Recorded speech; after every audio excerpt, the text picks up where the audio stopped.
with Baylor wide receiver Denzel Mims. He's a guy that needs to touch the football. He's one of the top receivers not only in the Big 12 Conference, but in the country. He can change a game with those explosive plays of 40, plus 50, plus 60, 7 touchdowns also. So he's the playmaker for that Baylor offense.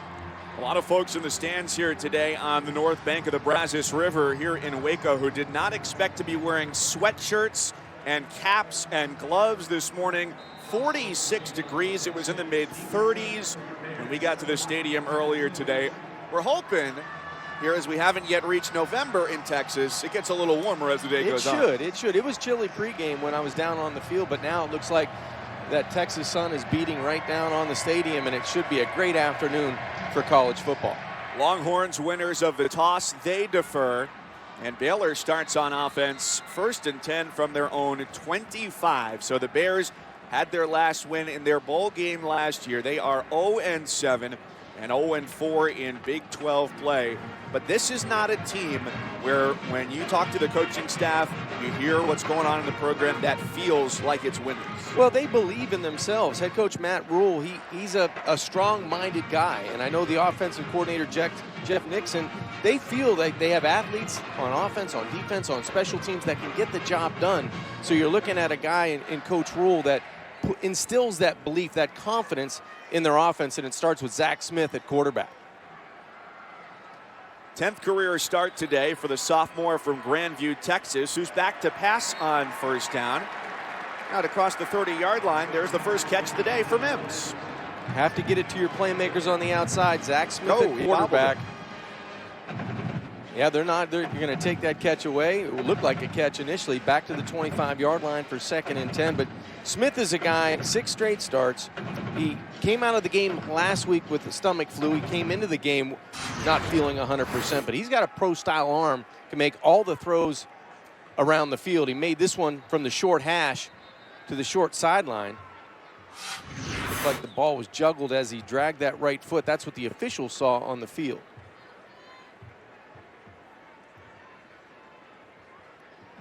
The clock was started inadvertently. The ruling on the field is an incomplete pass. 2nd down.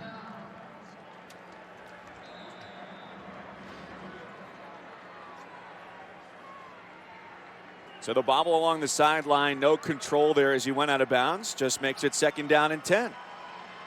And on the ground here on 2nd down, it's Terrence Williams, the junior from Ennis, Texas, who got the start last week against West Virginia. Well, 3rd down has not been the Baylor offense's friend. They need to find a way to stay on the field with this first series. Just below 30% on 3rd down, and Texas doing a pretty good job of getting off the field at 27%. So this matchup favors the Texas defense.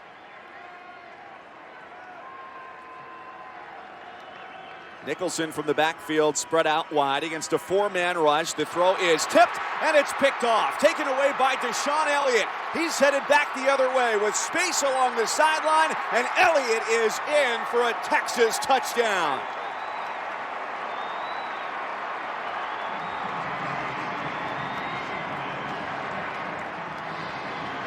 Mike, we talked about the 2 playmakers on defense right at the start of the broadcast. Deshaun Elliott, the safety, he's going to benefit from the tip ball in the middle of the field. He reacts quickly to it, takes it the other way. That's his 6th interception on the season. Gets a good block by a couple of his teammates, and Texas starts out with a defensive score. Malik Jefferson, linebacker, leading the way there. And the extra point. Good start for the Texas defense, which has been the strength of his team so far this year. Tip ball, take it back the other way. Elliott with his 2nd touchdown of the year.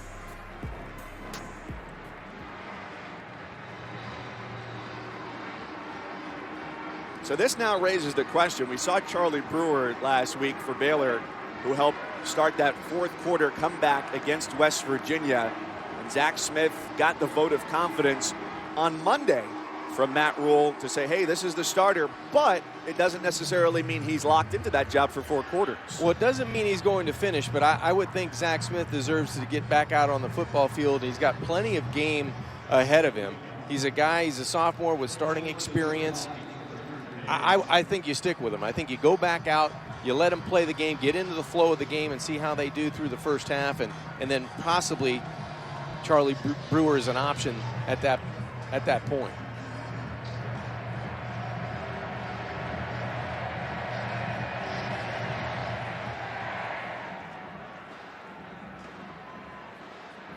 Here comes White from a few yards deep in the end zone. Out to the 15 and then sent end over end backwards as Baylor gets into its second drive. They were down big last week against West Virginia, but they got on the comeback trail mostly thanks to Treston Ebner. That's right. 2 big plays out of your running back. He was able to really make explosive plays, not only on the ground but through the air, catching the football. And you talked about potentially getting Charlie Brewer in the game early. He led him in the fourth quarter. He's coming in right away. So I thought that head coach Matt Rule would stick with Zach Smith, but Brewer in the game early after that turnover. Brewer, the freshman from Austin, Texas. More of a runner than he is a passer, and here he is, pinned deep in his own territory to get things rolling on drive number 2, and a swarming Texas defense surrounds the running back Ebner, another freshman. And that's the connection that really had the explosive plays in that fourth quarter. You got Charlie Brewer getting rid of the football on target and on time in his first attempt, trying to stretch this Texas defense sideline to sideline.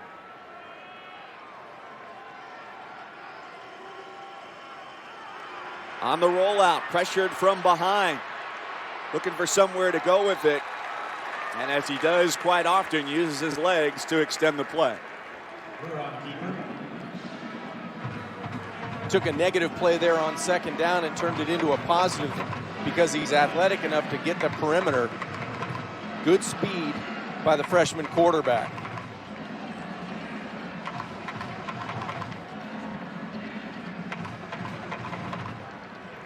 This might be quarterback run. You spread out by formation.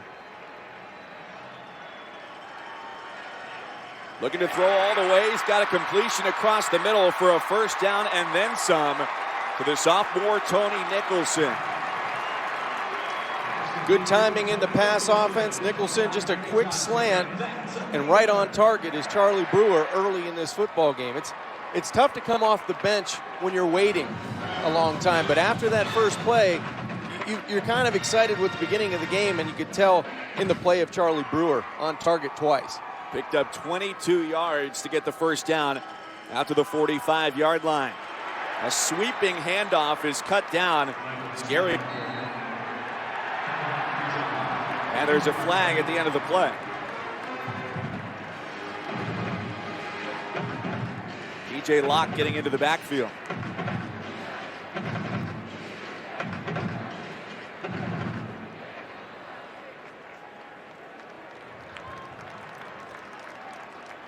After the play, unsportsmanlike conduct, defense, number 2, a blow to the head.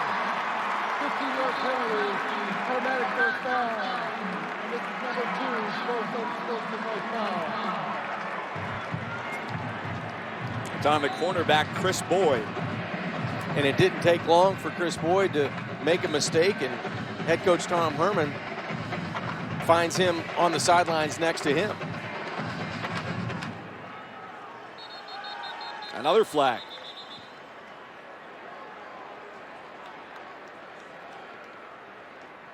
Ball start. Offense, number 18. 5-yard penalty. It's first down. Well, I'll tell you, nobody on the Baylor sideline is going to be happy about that. But Brecken Hager also was pretty disappointed, the defensive end who had broken through into the backfield right as the could have been a big play for Texas. Blown. That's right.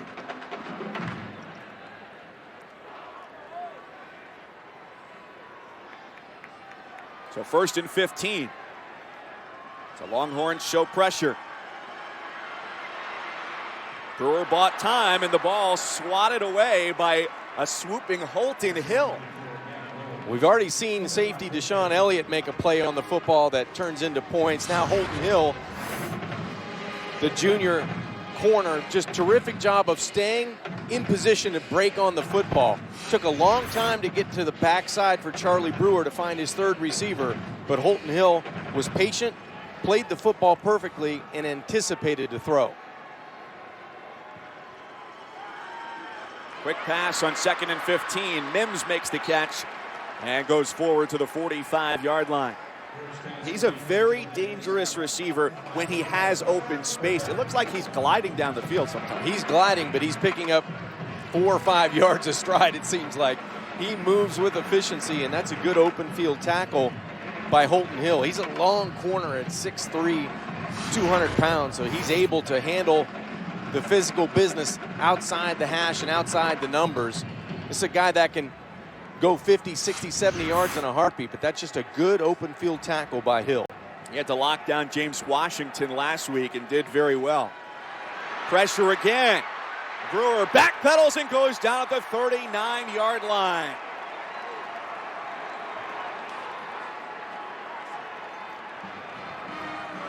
Looked like Bonnie comes in from the short side, the safety. Nobody picks him up. He's going to come from Brewer's back, never sees him.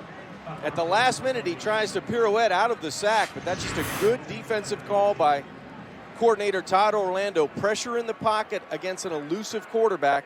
2 against 1 back in the backfield. Texas wins on 3rd down. Fair catch called for off the punt by Martin. 7-0 Texas, 10th interception. Most of the Big 12 for the Longhorns, and they go on offense when we come back. We all depend on trucks.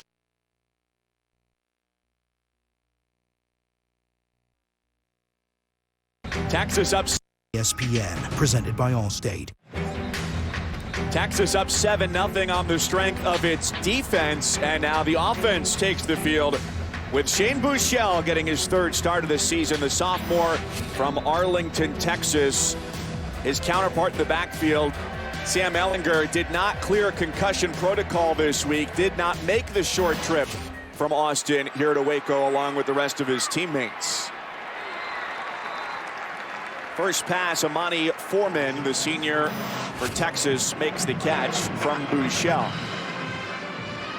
Buechele doing a good job in his time out there. You mentioned Ehlinger not being able to come out of concussion protocol. Ehlinger more of the runner, Buechele more accurate down the field, but we're going to see him potentially run here on second down.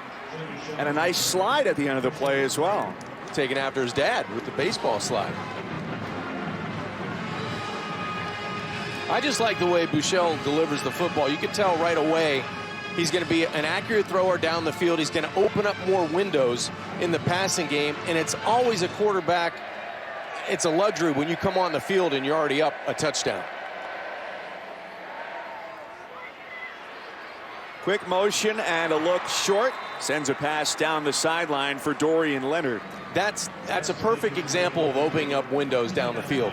That's just a simple flick of the football outside for a confident guy in his ability to deliver the football on time. Good footwork after the play action, and that's just an easy one for Shane to deliver from the pocket.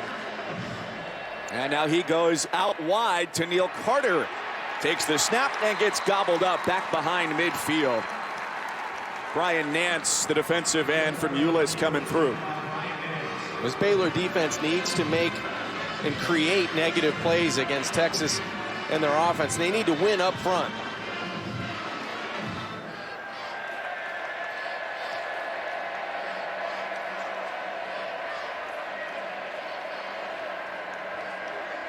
The Bears showing some early pressure after the loss, makes it 2nd down and 15.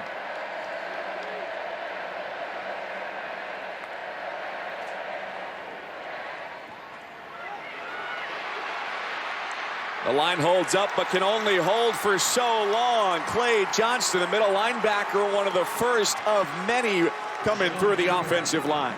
Well, there's 2 negative plays in a row by the Bears on defense. Initially, it was a good pass protection by Chris Warren, the running back. He's going to come up and take on one of the linebackers, but you can only take him on for so long. And now there's 2, 3, 4 jerseys in the backfield are the same color. Another negative play that pushes Texas back to 3rd and 19.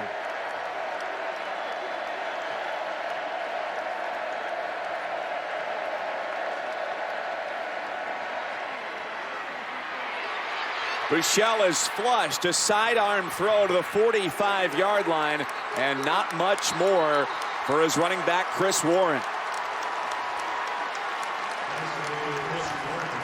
Well, that'll get the Baylor Bears excited on their sideline. Good defensive stand after a couple of big Texas offensive plays. And the problem for Texas today is how is that offensive line going to hold up? They've been depleted with injuries from the beginning of the season. How can they hold up? Shackelford's not in that center. Cuny's in for there, but you've got a weapon in Michael Dixon. Best punting average in FBS, averaged 51 yards a kick last week. And he continues to work his magic, getting that ball inside the 10-yard line. Texas up by a score over Baylor.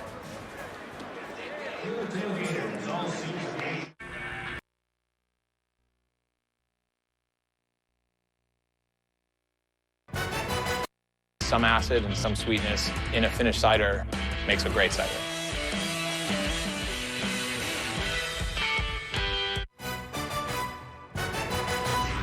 ESPN College Football is presented by Vizio, maker of award-winning 4K displays, and in part by Old Spice.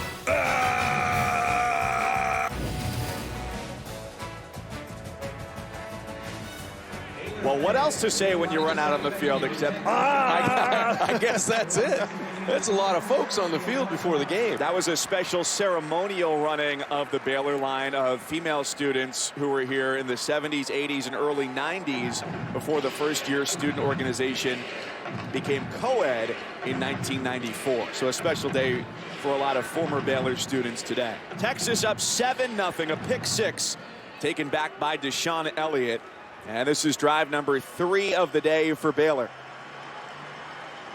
John Lovett, the freshman from New Jersey, with the carry on first down, and a troublesome trend, at least to start for Baylor, as on each of their first 3 drives, they've started with worse field position, going from the 25 to the 15, and now starting at the 9. It puts great importance on getting this very first down of this drive, and you may have procedure against Baylor to back them up.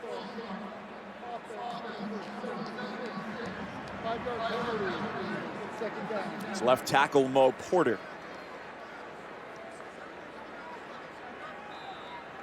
I'm not so sure Mo wasn't by himself. Xavier Newman, the left guard, also moved. So you have to be disciplined, especially backed up inside your 10-yard line. Get that initial first down and run your offense from there. So here goes Brewer with a quick throw to the outside. And it's Nicholson who's got another grab to gain back a good chunk of that penalty yardage. And a really good decision by Nicholson to get north and south and try to split the Texas defenders. There's 2 defenders coming in, and he's able to get back some of that yards, most of those penalty yards, and then some for a 3rd and short.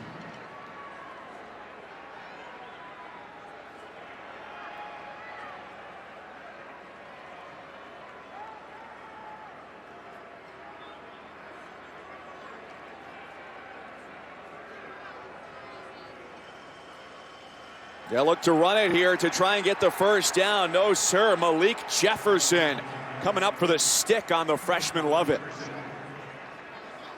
Well, that's a good tackle by Jefferson, who's had a career-high 14 total tackles last week against Oklahoma State. I'm not so sure if the young quarterback should have checked out and went to the right side. It seemed they ran right where the bubble was, right where all the Texas defenders were lined up. And Malik Jefferson just squares up in that hole. And a negative play on 3rd down for this Texas defense. Connor Martin to punt. Reggie Hemphill maps, backpedaling and gets a fair catch at the 32-yard line.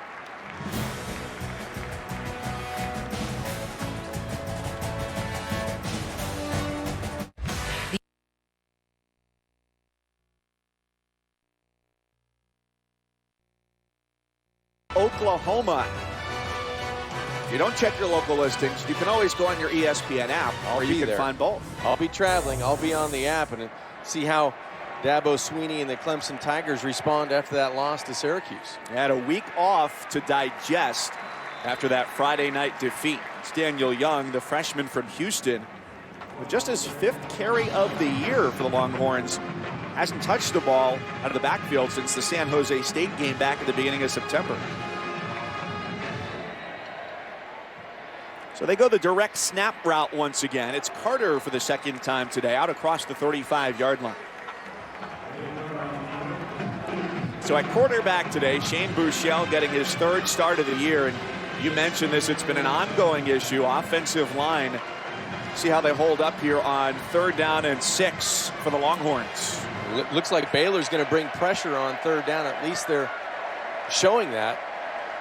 Buechele looking at the sideline, trying to get an adjustment here on 3rd and medium.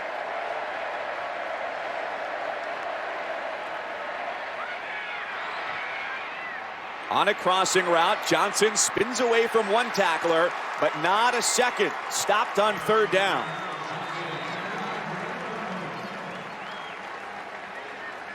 That's a good 3 and out by Baylor. You want to win the field position, especially when you have the punting of Dixon and Texas. You have to be able to get 3 and out to try to make it a little bit easier for your freshman quarterback when you get the ball back.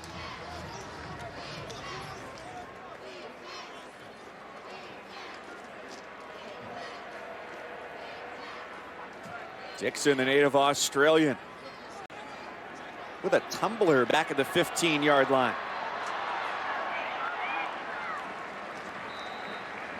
So Texas at 3-4, Baylor 0-7, and we got a couple flags coming in here at the end of this play.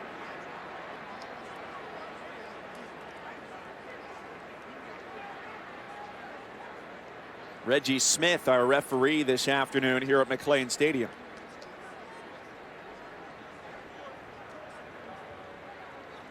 After the play, personal foul, unnecessary roughness, receiving team number 3. Half the distance to the goal from the dead ball spot will be Baylor's ball, 1st down. Chris Miller on special teams coming down to cover the kick, and this is just unnecessary. This is a bad decision. You're going to get the football inside of your own 25-yard line anyway, which you're not going to have great field position. And I'm sure head coach Matt Rule got a hold of Miller on the sideline and said, we can't have that. What are you trying to say? I'm going to be tough? Well, it's just a bad decision. Just a terrible decision. Now you've got the ball back at the 10-yard line, and you put your freshman quarterback in a very difficult situation. This after the last drive started at the 9-yard line for the Bears. It's Terrence Williams on the carry. They're saying that ball came out. They're rolling on the field, a fumble recovered by the defense, 1st down, Texas.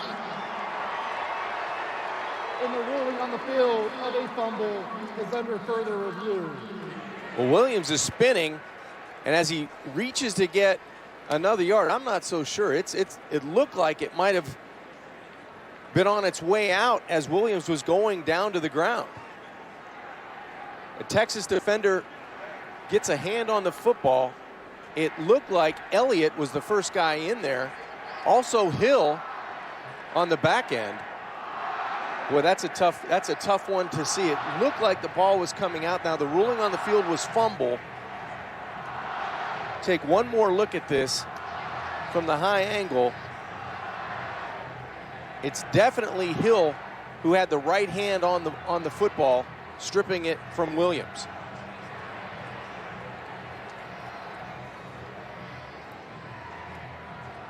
There's the elbow down. Is the ball already out of the left side? And the trouble is for Williams, he was coming down, but then he ends up on top of Elliott. Right, so he never really hits the ground. The elbow hits the ground there. The ball's out. It's Hill again. One of those defenders. We talked about Elliott and Hill, the defenders for Texas. The 1-2 punch in that secondary. We've already seen Elliott go the distance with an interception for a touchdown. Hill's made a couple open field tackles, and now it looks like he stripped the football away from Terrence Williams, which would give Texas the football inside the 20-yard line.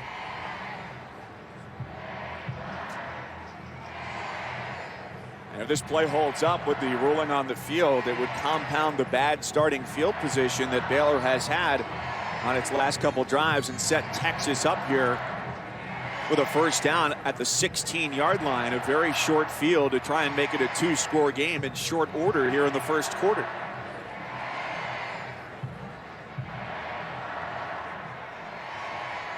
After further review, the ruling on the field stands as called. First down. So no indisputable video evidence to the contrary. Texas comes away with the takeaway. And they can get points off of the takeaways, and you tee your offense up inside the 20 at the 16-yard line. So this couldn't go any better, this script for Texas early. A couple of defensive turnovers that could lead to 14 points. And a whistle. Penalty's going to go against Texas.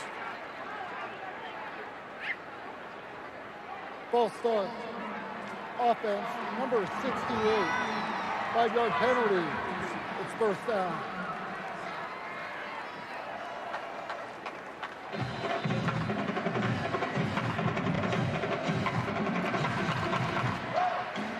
Backed up to 1st and 15 for Buechele and the Longhorns.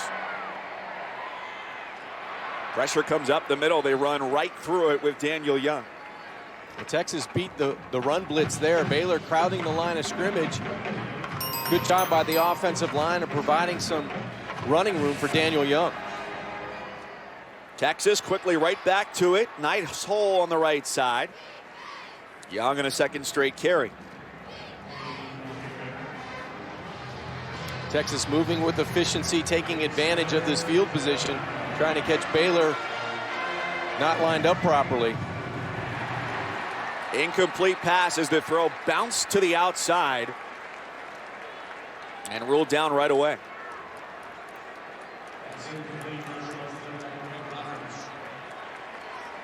And Mike, this has been a little bit of an issue for Texas this year. Nothing's really a chip shot when the field goal unit comes on the field. Some consolation for Buechele along the sideline. Here on a short kick for Rowland. Just 6 of 11 on the year. And this one's no good. Nothing comes easy. They've struggled. You've mentioned 6 of 11 by Joshua Rowland.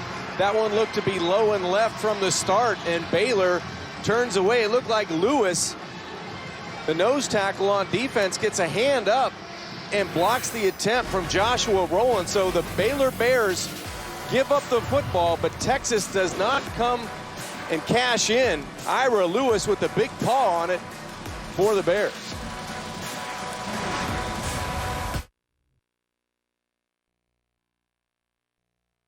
Come and start watching 7 days free. Little early celebration for Phil Snow's defense, the guy that his players called the Yoda of defense when they started camp over the summer because of how much he knows. Well, they got the job done there, and the Baylor offense goes back to work. 1st and 10 from the 20-yard line.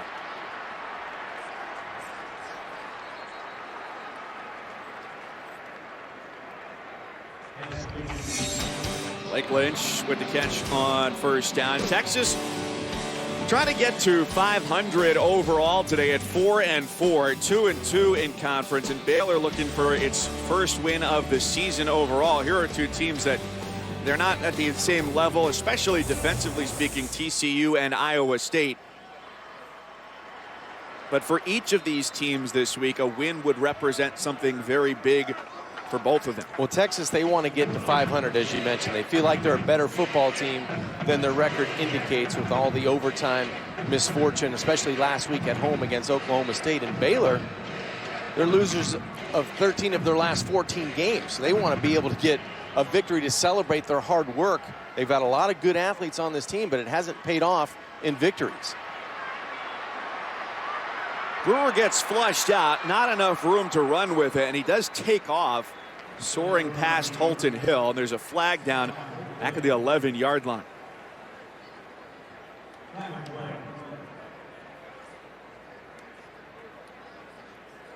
Holding offense number 77.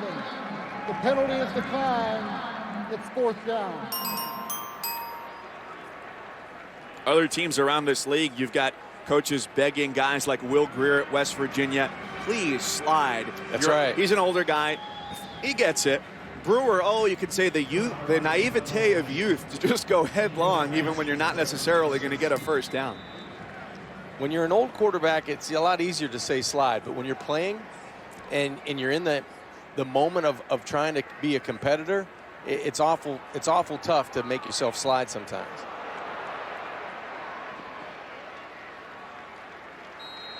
That ball's down to the 45 with 1:03 left here in the first. Yeah, only a 30-yard punt, and Texas has really flipped the field on Baylor. So this is another opportunity for Tom Herman and his offense. They've had some exciting games. This one started exciting with the interception, Mike. They haven't all ended up the way they wanted. Going to double overtime against USC early in the season. Double overtime against K-State. A winner in that one. I'll tell you what, the last 2 years, they've had more overtime games than since overtime has existed. Right. In their previous seasons. And then last week, the interception ending things earlier than they wanted against Oklahoma State. Big opportunity here for John Burt. 25 yards on the catch for the junior from Tallahassee. Just his 4th catch of the year. We talked to offensive coordinator Tim Beck earlier in the week. He said John Burt, one of those guys that has had an excellent week of practice, and it shows on that catch. And the ball fumbled and dropped by Leonard.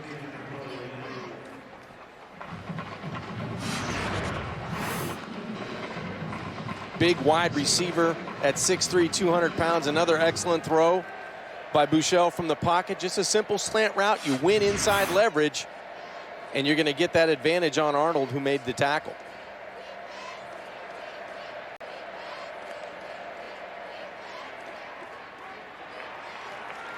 Second down run doesn't really go very far for Chris Warren. For a team that is looking to establish a running game, it's going to do a little bit more than it has this year.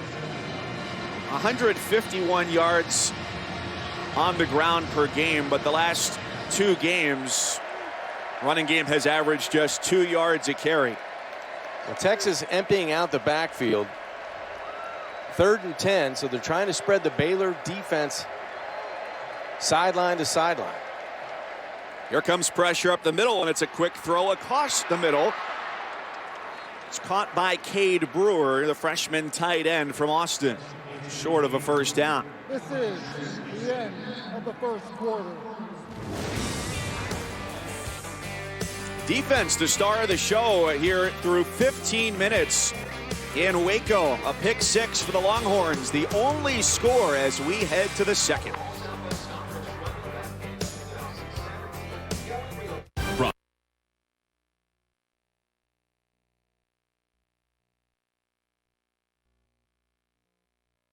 Texas. Looks like Start of the second quarter, Texas leads 7-0 on a pick 6 for Deshaun Elliott, and now has a 4th and 2. After one field goal was blocked earlier, the offense stays on the field here on 4th down. And I think a good decision by head coach Tom Herman. They haven't had much success in the kicking game over the season. Get your offense out on the field and see if they can get a yard and a half.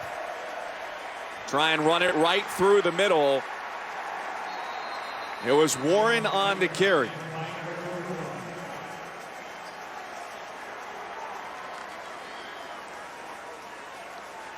It appeared that ball needed to get to the 20-yard line, And it didn't. Looked like a fumble on the play at the end of that play as well by Buechele.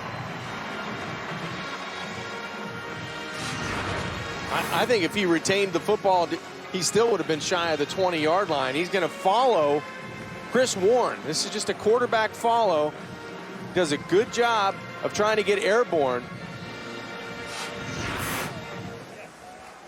And that Baylor defense, a lot of pressure in the offensive backfield, so he could not give it to Warren. Buechele tried to make it on his own, but a lot of traffic in between the tackles.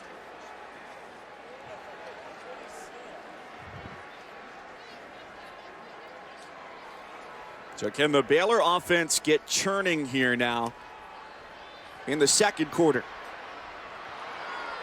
Smith is back in, and his throw goes incomplete. So back and forth they've gone. Smith on the opening drive. Brewer for a few more, and Smith to start the second. Now you're thankful for the opportunity, I would think, if you're Zach Smith, but that's awfully tough to come in, throw your first attempt, it goes the other way for 6 points, and now you wait till the second quarter to come out. And you can see the frustration on the sideline of head coach Matt Rule. He just wants somebody to get this offense started.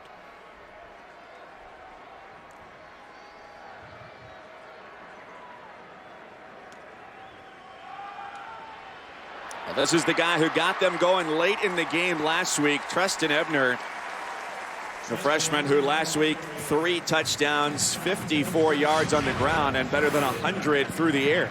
We had 2 touchdown receptions last week. He had the 40-yard touchdown run against the Mountaineers, and then he hits the B button, a little spin move to get the football out closer to the 30-yard line. He gets swallowed up by Brecken Hager, the junior from Austin. How about the game he had last week? 2 sacks last week. He was in the backfield a ton. They played what they called their lightning package a lot last week, which is lighter guys at the defensive end spots, and John Bonney kind of playing center field at safety. And that's the 5th tackle for loss for Texas today. 2nd and 13, a throw well high of Denzel Mims at 6'3". Good thing there wasn't too much extra float on that, or else it might have been pick number 2. You know what? It almost looks like Zach just needs to trust it from the pocket. He's kind of aiming that thing out there. Just let it go, and don't worry about looking over your shoulder. It's tough to do when you're in the moment, but just go out and play. He's got a strong enough arm to make all the throws, but he needs one here on 3rd and long. Pressure coming. He goes off the back foot to Ebner, who's cut down short of the 35-yard line. What a great play by Holton Hill. Oh, man, there's 3 blockers out in front, Mike. And Holton Hill finds a way. Officials timeout for an injured player. To stop that play by himself. So it's Ebner who's down on the field, slow to get up after getting undercut by Hill. This is just an excellent call. The screenplay looks like it's going to go for 15, 20 yards. There's 2 Baylor Bears, a 3rd receiver, and Holton Hill is able to beat the block of the wide receivers, split the 2 offensive linemen, and make a big play on 3rd down for this Texas defense. And while Hill got up, he looked a little bit woozy too. But it's Ebner still down for Baylor.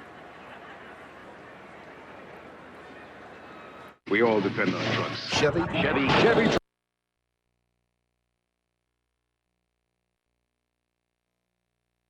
Only from AT&T.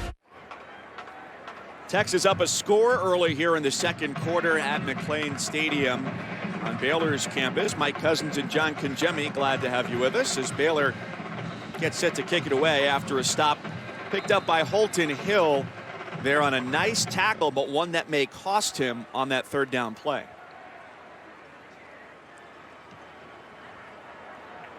So Connor Martin sends it for Hemphill Maps inside the 20-yard line, where he's brought down after a 47-yard kick by Davion Hall. Flag on the play as well.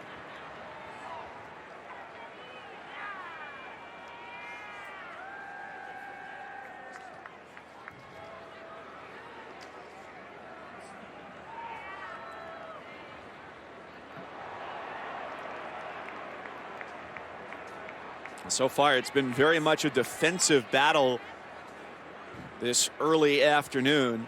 39 combined plays for a total of 119 yards between these two teams, which comes out to about 3 yards a play. After the play, personal foul, late hit out of bounds. Receiving team, number 2. Half the distance to the goal, first down.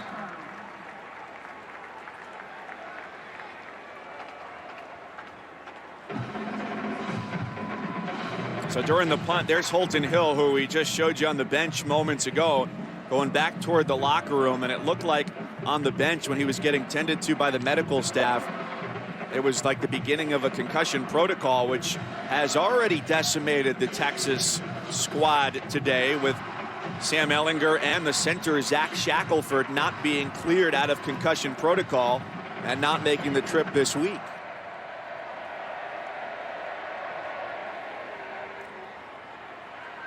Off to the right side on first down for Tennille Carter. Holton Hill, you mentioned going to the locker room for another look by the trainers. It was a spectacular play that he makes, fending off the block, but that helmet gets right on the knee or the thigh of Ebner, who also was down on the play, and slow to get up was Holton Hill.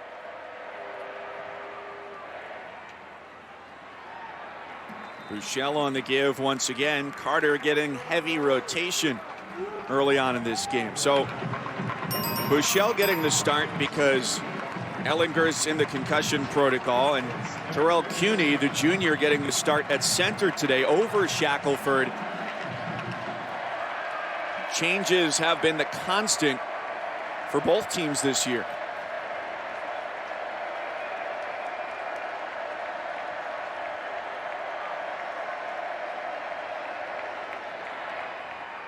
Looking to throw, 3rd and 3, and a crossing route gets the job done for the first down. Colin Johnson, the senior, with the catch.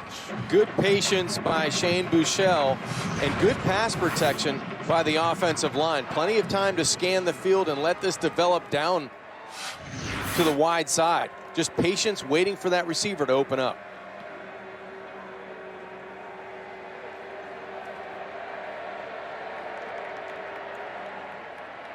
Just one deep safety here. And Texas takes advantage. Carter bursting through, another first down. Picks up 15 yards. Good patience has been shown by this freshman running back, Carter.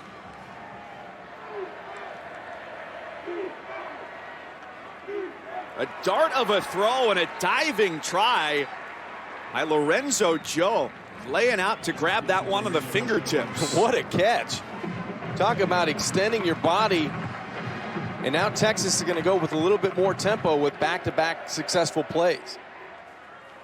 Buechele turns in a quick throw. It's Johnson again, diving forward past the sticks inside the 35. And the Longhorns are on the move, liking the pace they've got. This is more what you expected to see from this Texas offense. Spread out Baylor and get execution in their passing game. James Lynch turning the corner, bursting through for a tackle there to help hold the Longhorns on first down.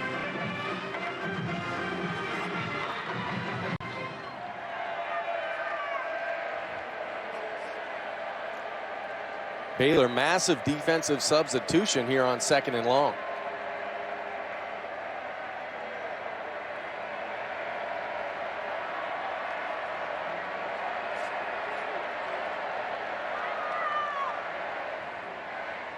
On 2nd and 11, nearly wide open coming in on the slant. It's Joe again, the senior from Abilene, Texas. And Mike, good play action is getting those linebackers to look in the backfield, and again, getting the slant behind them for 15 yards.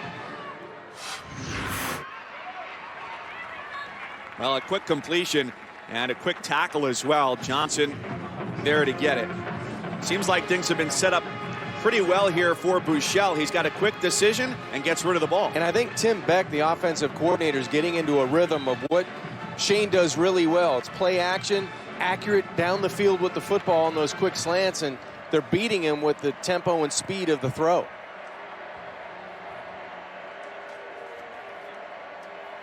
Late substitutions on defense for Baylor. It's Warren pass. across the formation to the back of the end zone. No, too long for Joe.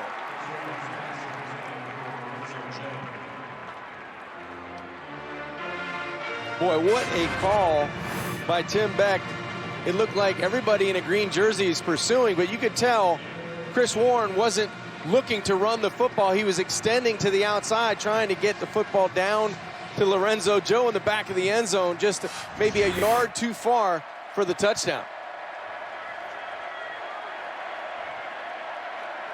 3rd and 5. Neither team off to a good start on 3rd downs. Massive pressure from Baylor. A throw to the end zone. And it's a touchdown for Texas. Lil Jordan Humphrey with his first touchdown of the year.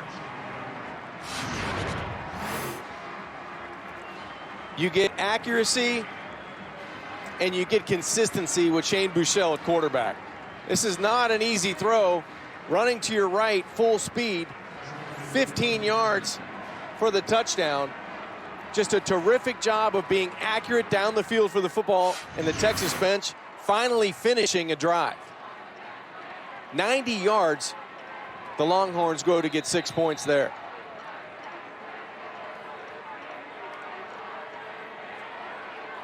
And roll in for the extra point try.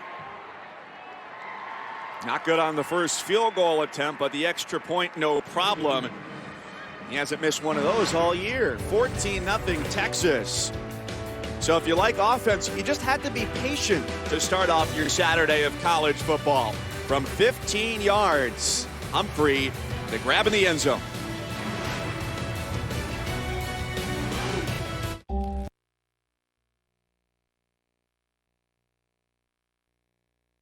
Brought to you by Wendy's fresh, never frozen beef hamburgers, the official hamburger of the NCAA, and Degree deodorant. It won't let you down.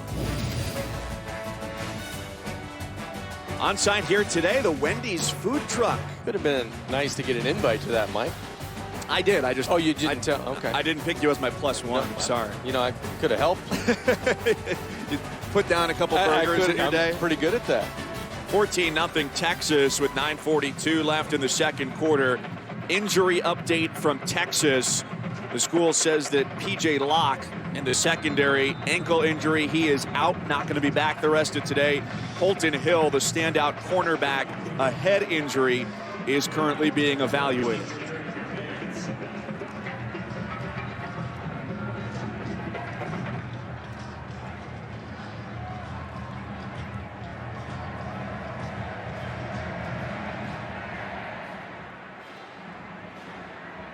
Low kick and from the goal line. Here comes Trevor White.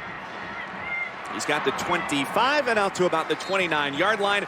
It gives us a chance for the first time to go to the studio and check in with Chris Cotter. All right, Mike, John, let's start with Rutgers and Michigan. Remember the game last year? Rutgers had a total of 39 yards. Well, here comes Janarian Grant. He's going to go 65 on this one play. Rutgers and Michigan right now in the Big House, all tied up at 7 midway through the second quarter. Meanwhile, Mason Rudolph's just going to keep this one himself on the read option. Scores a second touchdown for Oklahoma State. He has a touchdown pass earlier. It's 13-3 Pokes on ABC.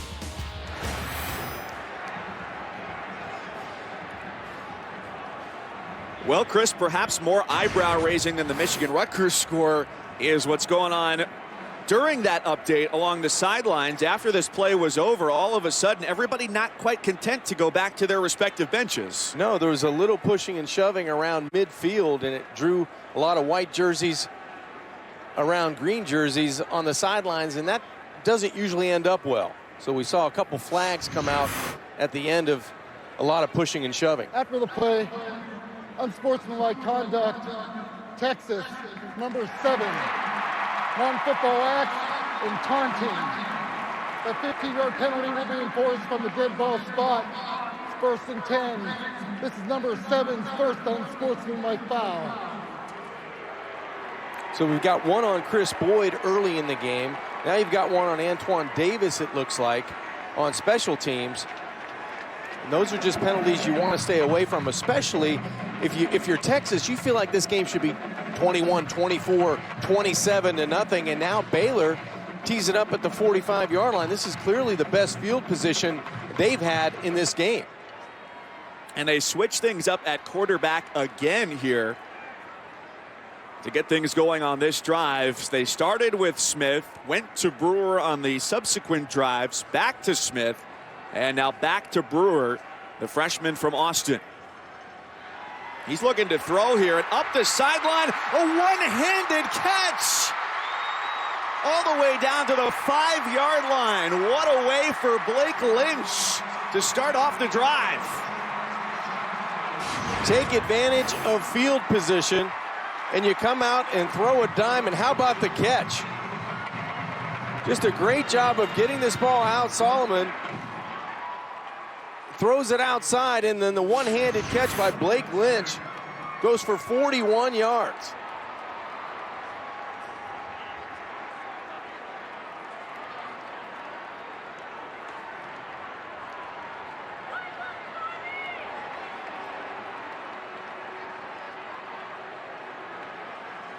From inside the 5.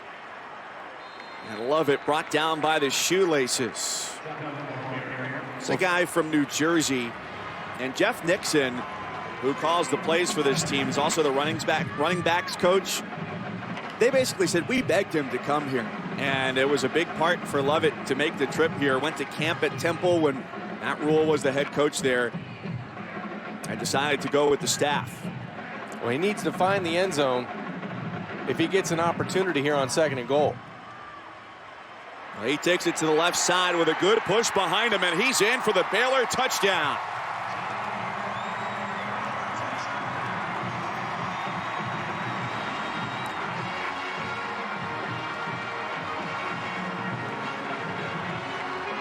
Mike, that's just simply cashing in on field position. You get an explosive play from Brewer with the one-handed catch to Lynch.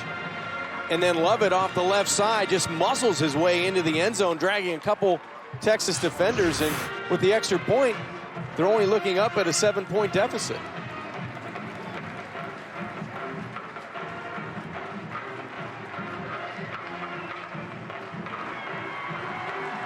So Baylor is happy to be close, while, like you said, Texas feels like this game should be a much bigger gap on the scoreboard. It sure does feel that way. With the way the field has been tipped in the Texas favor, it just seems like Texas should have a 2-touchdown lead, but fighting their way back, that's what both of these coaches instill, toughness in their teams, and they have history of going against each other in the AAC, so they know each other, their personalities, the way they coach their teams.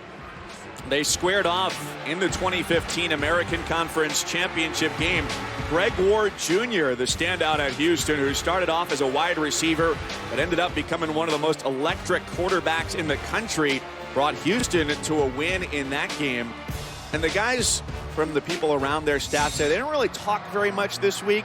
Weren't really sure how to handle that. They weren't comfortable. Do I call? Do I not call? They have great respect for one another, and I think that brings out the best in both of these teams. Right now, Rule on the left trying to get their first victory, and Coach Herman, one of those coaches to make the leap from the American to the Power 5 conference. It's become a league that has almost become like the chia pet for coaches. Right. You just add a little bit of water, a little bit of talent to the roster, and all of a sudden those coaches' careers really start to grow. It's kind of funny between these two coaches. It's like after you go on the first date, right? Things are great. So they played each other in 2015. After that, though, who's going to make that first move? Who's going to send the first text? You know, it's a little uncomfortable. It's uncomfortable right now. But then they get at midfield today. They have to embrace at that point. I just think they have great respect for the way they run their programs and the way that their beliefs are, and they're trying to instill in these young men become leaders not only on the football field but in life, and you got to respect the way they go about their business. Young in the backfield here with Buechele. Texas takes timeout. Texas calls their first timeout of the half. 30 seconds.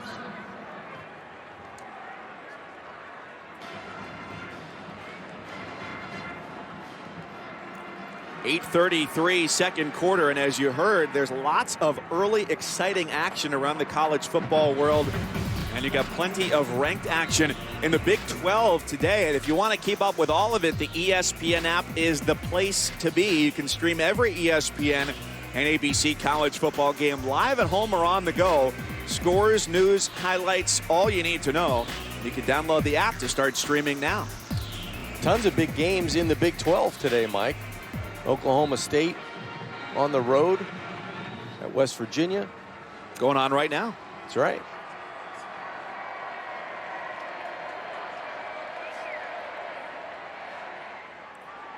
So a clear out of the right side and trying to run that way.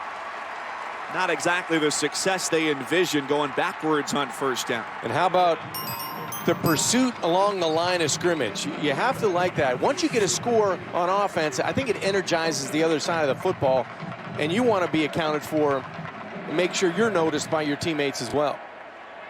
Buechele clears out, and another direct snap.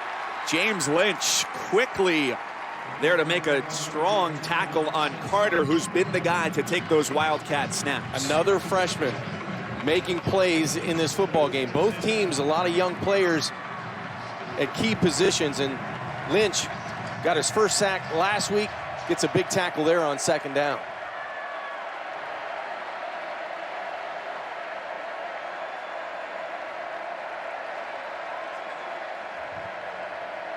Last time in this formation, Texas wanted to get to the slant routes, open up the middle, going 5 wide. 3rd down and 9. Buechele's got some room to run. Can he make it to the marker? And he gets out of bounds, standing up, hurdling the benches. Enough for a Texas first down. And I know the head coach, Tom Herman, you got to be holding your breath anytime number 7 takes off, because there's not a whole lot of depth there with Ellinger out with the concussion. You've got your starter in Buechele, an ankle not 100%, so anytime he takes off, you have to be careful. There were offensive substitutions. The ball was not made ready for play, and Baylor not given an opportunity to match up. There will be no timeout. Matt Rule, understandably, in the officials' ears, making sure that everything was officiated to the letter of the law. But as you mentioned, going back to the Texas quarterback situation there, you've got Buechele, who's been working through an ankle sprain that he suffered against Iowa State. But if he were to get hurt today, the next guy up would be Gerard Hurd, who has not had a full year in this system, plenty of time to get acclimated as a multi-series quarterback. And what you can tell is Buechele very accurate with the football, 12 of 14, 122 and a touchdown. And now he's loaded up, trying to go deep down the middle of the field and overshoots everybody. But you're right, you have to be able to pick and choose when you want to take your shots downfield and when you're going to run the football if you're Shane Buechele. Gerard Hurd was impactful playing that wide receiver spot, playing a little wildcat, but that will be limited because of the lack of depth at the position.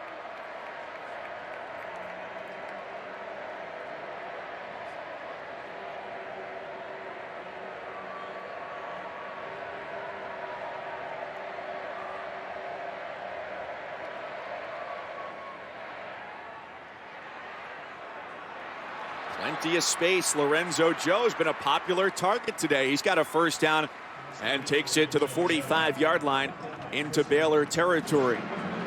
And the freshman Harrison Hand had coverage, but gave way too much cushion to Lorenzo Joe. That's an easy pitch and catch for Buechele.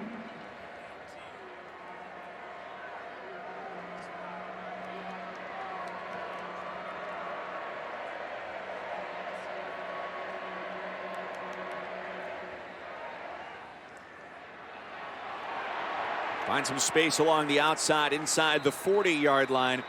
Amani Foreman. Seems like Texas has had no problem between the 20s. It's finishing. You have to be able to get into scoring range and maybe even strike outside of that red zone with a big passing play. Joe's been the guy on the outside. They've hit 8 different receivers on the afternoon. This is really more significant workload for Buechele since September 28th against Iowa State. Played a few snaps against Oklahoma, but it's been a lot of Ehlinger. Now setting up to try and throw downfield, and a very wobbly short pass from Humphrey. Well, a couple of trick plays. The execution not perfect. Four injured players. Well, it looked like they had what they wanted, but confusion in the Texas backfield by a Baylor defender threw off the timing of the pass on the outside.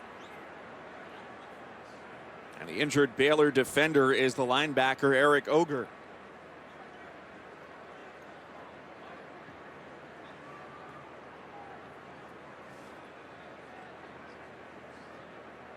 Sophomore from Richmond, Texas, with a couple of sacks on the year. Looking at that left ankle.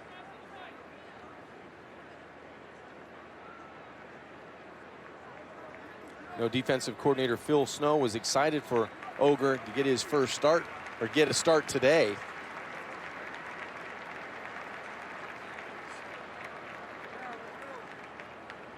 It's been a defensive unit for Baylor this year, where players have shifted positions, tried out new roles, but he's been able to sell them on that because he says, look, this is something that is not unfamiliar for me. I've been coaching for decades. I've moved a lot of guys around.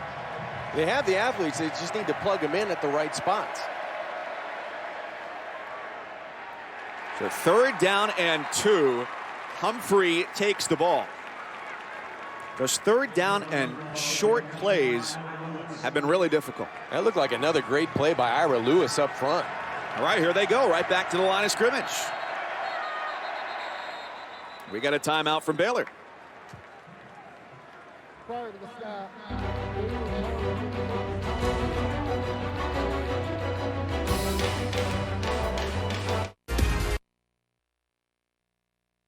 5 yard.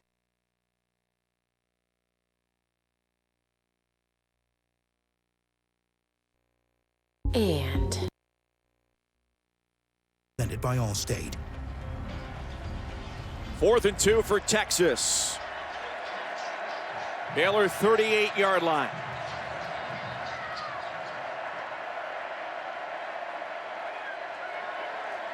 Joe is the motion man. Buechele hit as he throws, and the pass is incomplete, intended for Humphrey. And Baylor is going to try and tie this game up. Great defensive stand by the Baylor Bears. Taylor Young in the backfield, making it difficult to convert that 4th down opportunity for Shane Buechele. He's going to sneak through from that linebacker position, comes right through the guard center gap, forces Buechele to miss wide and outside. And now again, for the 2nd straight series, the Baylor offense in pretty good field position. After a stagnant start to their day, their first 6 drives, 22 plays, netted just 54 yards. Their touchdown drive, 3 plays, 55 yards. A short gain on 1st down for Terrence Williams. Part of that 4-man stable at running back. He's the guy who's got great experience. Almost 1,100 yards on the ground last year. 4 running backs, 2 quarterbacks. We've seen it all in that Baylor backfield. Ball tipped and whistled dead, incomplete, intended for Mims. Brecken Hager bringing the pressure against Brewer. This is a guy that's gone from linebacker to defensive end in week 3, and he's really found a home coming off the edge. He's slender enough and quick enough to split those offensive linemen and make it difficult getting in those passing lanes and into the backfield to harass Charlie Brewer. Son of Britt, the all-time leading tackler for the Longhorns. 3rd down and 7 for the mobile Brewer. Well, they have enough space here. He stood up at the 46-yard line, a couple yards shy of the 1st down marker. Met and dropped by Malik Jefferson. Well, the Texas defense matches the Baylor defense, and I think Baylor's going to play field position, kick this football potentially back to the Longhorns. There was a little indecision there for a few seconds. When you're searching for your first victory, a lot of those decisions, I would think, no matter whether it's in the first half or the second half, you have to walk through and say, maybe we should roll the dice and go for it here. Oh. Ball comes loose from Martin, who just slides and gets on top of it.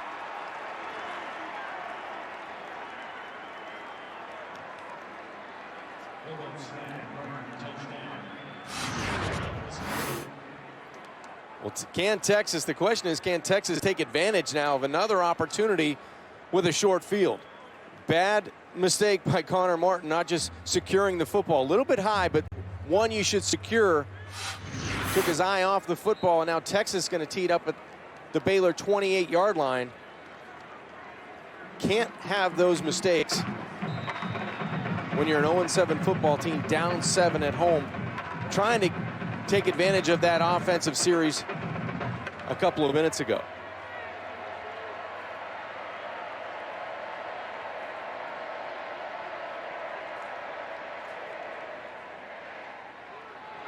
And they're going right up the middle. They said he's not a runner. They said his ankle was hurt. And Buechele goes 28 yards on the ground to make it a 13-point Texas lead. There's a finish for you. Shane Buechele takes it into his own hands and goes the distance for the score. So after the mistake on special teams, makes the correct read on the zone play and just uses his speed, bad ankle and all, gets into the end zone. He went up the tunnel and looked like Bo Jackson there.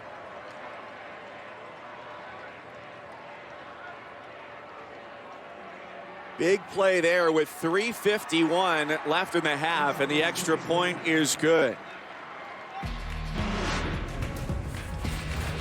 Tom Herman said this week, for Buechele with the ankle brace, he's as good as he's going to be all year. Well, how about it? Healthy, upright, and crossing the goal line.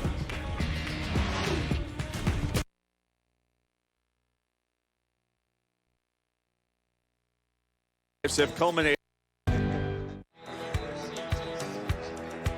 Slow start, no matter for Tom Herman and the Longhorns. 2 out of their last 3 drives have culminated with trips to the end zone. Well, they get the defensive score early by Elliott on the interception return, but you can see the offense punt, you get a blocked field goal, but then starting to catch fire, they took advantage of field position and a turnover on downs by Baylor and turned it now into a 21-7 lead.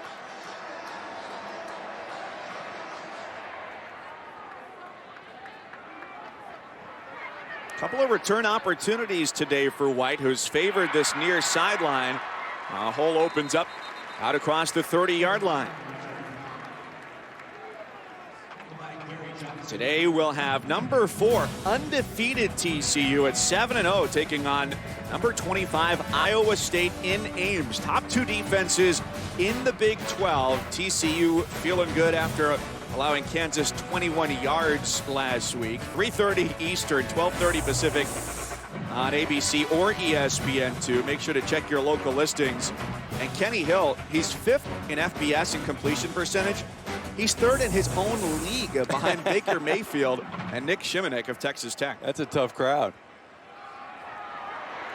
It's an important drive here for Baylor is Jamichael Hasty, the sophomore from Longview, Texas, who's now healthy after missing 4 games with a knee injury, goes for a dozen as they try and climb back here with Texas set to get the ball to start the second half. Yeah, you want to get a score before halftime. It doesn't necessarily need to be a touchdown, but you'd love to get points before halftime.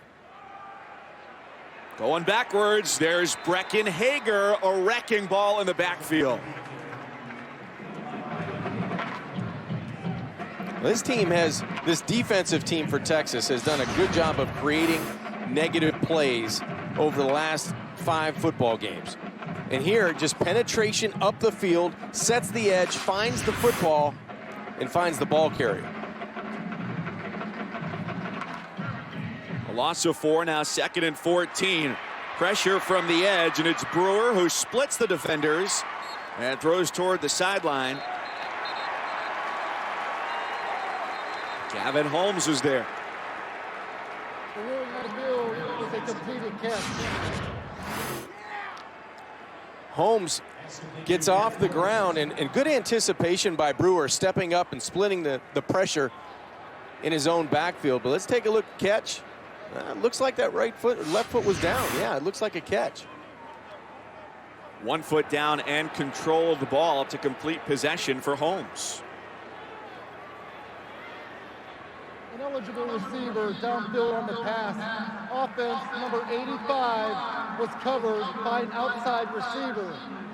That 5-yard penalty will be enforced from the previous spot. We'll repeat second down.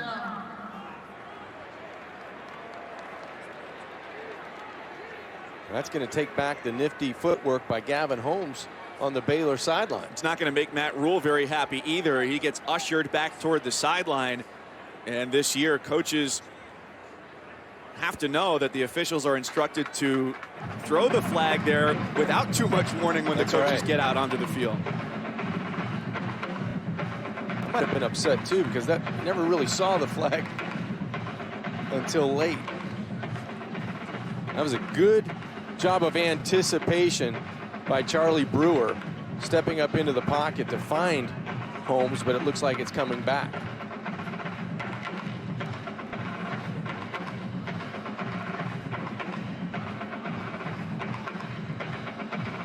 Texas will accept the 5-yard penalty for an eligible downfield. Repeat second down.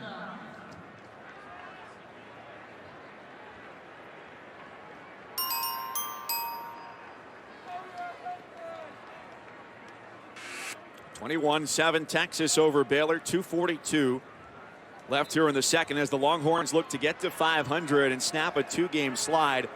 And Baylor looks for its first win of the season, with its last victory coming in its bowl game the end of last season. The discussion was pending a completed catch. Because the catch was completed and confirmed in replay, Texas has decided to accept the ineligible receiver downfield. It is second down. More delays on this play than a windy tarmac at a hub airport right now. You've had experience at that, huh? I heard you had a little adventure. I did. It was a tough 28 minutes from Dallas-Fort Worth to Waco, that's for sure.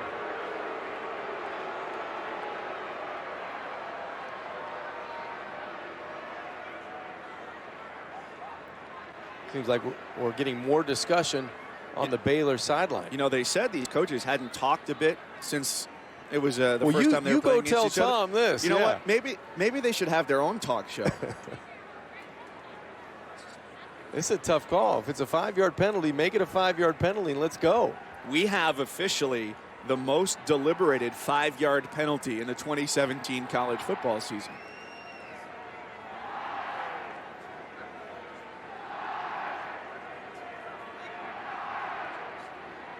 Well, Gavin Holmes was the receiver who made the catch on that play and did a nice job to get the foot in bounds. Matt Rule said during this last week, he texted his dad and he said, you know what, look, you raised a winner with this kid. And that's been part of the process for Rule in building the Baylor program, is trying to build those relationships with parents and players. Because he didn't recruit any of these guys, didn't recruit the kids, didn't go with the parents to sit in their houses to talk on the phone. And so it's just been a continual process. He said even parents of the players that he coached at Temple are still in touch with him because of how big of a part of their lives he was. So after all the delay, we got another sideline throw. And this one is caught out near midfield by Marcus Jones. And another terrific escape job by Charlie Brewer in the backfield. Same spot on the field it looked like that the reception was made 5 minutes ago by Gavin Holmes. Takes us inside 2 minutes before halftime.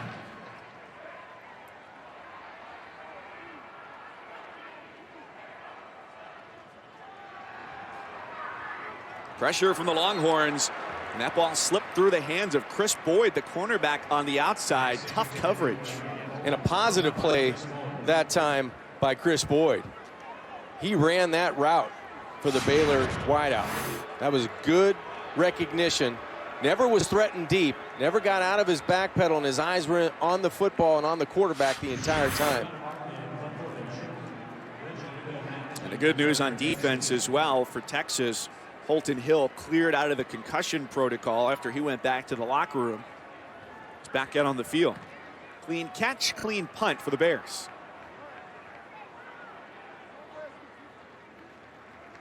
Took him out to the 15-yard line. So they don't capitalize on their opportunity to score here going toward halftime. And now Texas can grow the lead with a couple of timeouts and 90 seconds on offense for Shane Buechele. His dad, Steve, the Rangers bench coach, had a nice career in Major League Baseball. Oh, tough going. That's a tough home life right there, yeah. It's worked out all right for him. You said it, John. Quarterbacks are ping pong champions. They're always champions. Absolutely. Were you? Yes, in my day. Only had to play my brother and my sister, but I was a champion. Tough competition there, partner. But now everybody says, oh, John Kajemi, that's who you're working with? Oh, how's his golf game? That's the first question everybody asks. Well, you know what? Actually, Shane's dad, Steve Buechele, had to give me shots. He's so good at golf. See there? He learned from John Elway, his roommate at Stanford. Finally found somebody better than you. Yeah. One deep safety. Short throws have been the order of the day for Buechele and the Longhorns as he finds Johnson along the perimeter. This would be nice for Texas to move this football down, at least get an opportunity for points. Commanding lead right now, 21-7. Feels like it should be more. So you'd like to get, if you get an explosive play, you've got time with 2 timeouts. If not, you go to the house up 14, getting the third quarter kickoff.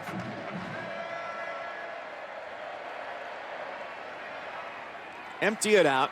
Carter takes it. Looks like Baylor may take a timeout with 21 seconds. And they do.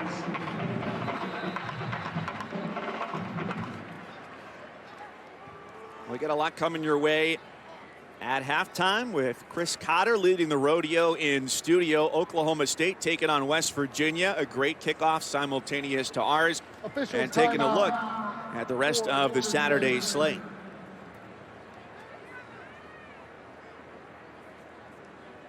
Got another official's timeout for an injured player.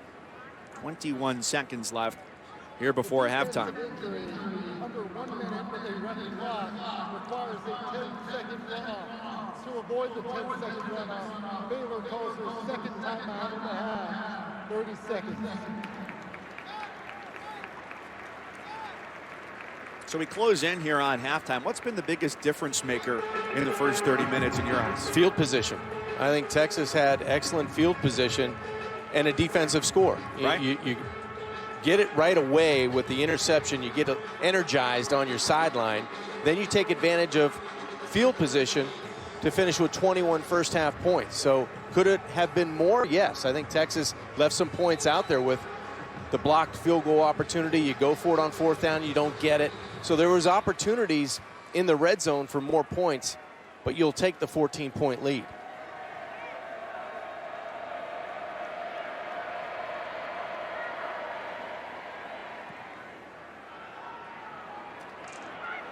Fair catch called for by Nicholson at the 35. And it's 15 seconds on the clock, 1 timeout. After your college football Saturday, make sure to kick off your Week 8 NFL Sunday with the Countdown Crew at 10 Eastern on ESPN. Early breaking stories, injury updates, and a preview of each game right up until kickoff. That is all also streaming live on the ESPN app.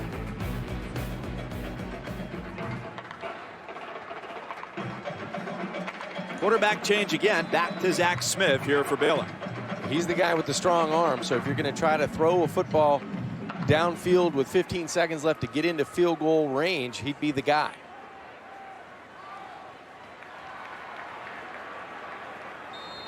Nice tackling there from the Texas defense, able to keep the clock going. Baylor's got 1 timeout left, and they use it. Stopping the clock at 6. Calls their final timeout of the half. The clock operator, please reset the clock to 7 seconds. This will be a 30-second timeout.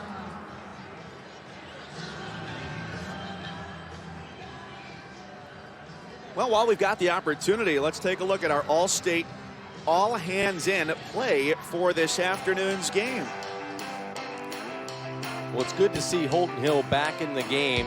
He was taken to the locker room early, checked for concussion. It looked like he had his helmet on a knee, but he's made impactful plays while he was out there.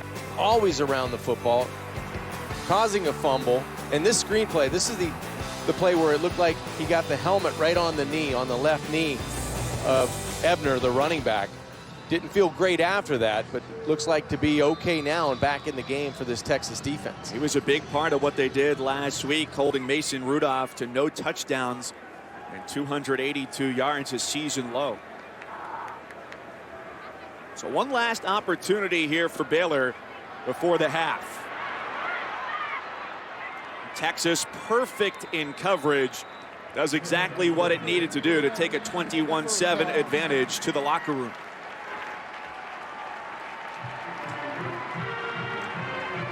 Back and forth, Baylor went at quarterback, starting field position an issue. The defense has been the constant for Texas. It got them started, and the offense picked up where the defense left off. Texas has its eyes on 4-4 on the year.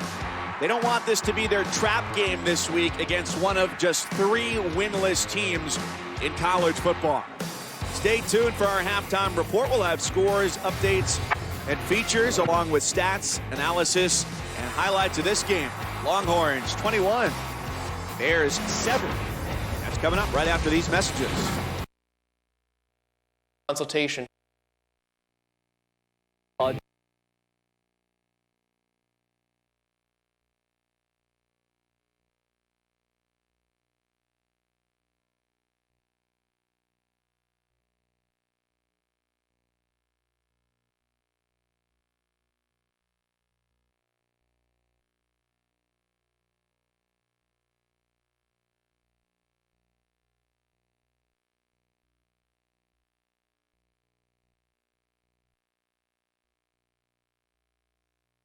One to 7 advantage over the.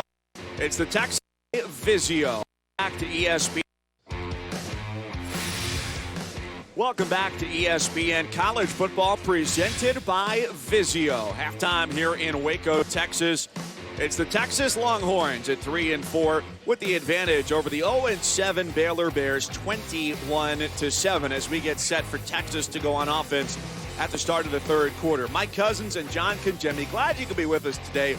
Temperatures a little bit lower than expected here today, but Texas came prepared no matter what because it started with defense as it has most often this year for the Longhorns. They did a nice job of getting the Longhorn bench up early with the interception by Deshaun Elliott. He goes 43 yards untouched to open up the scoring, and then it was Buechele on the run. He finds little Jordan Humphreys in the corner of the end zone, a 15-yard flick of the wrist, and then the guy with the bad ankle, he's able to go 28 yards untouched on the zone read. Buechele capping off the scoring for the Texas Longhorns in the first half.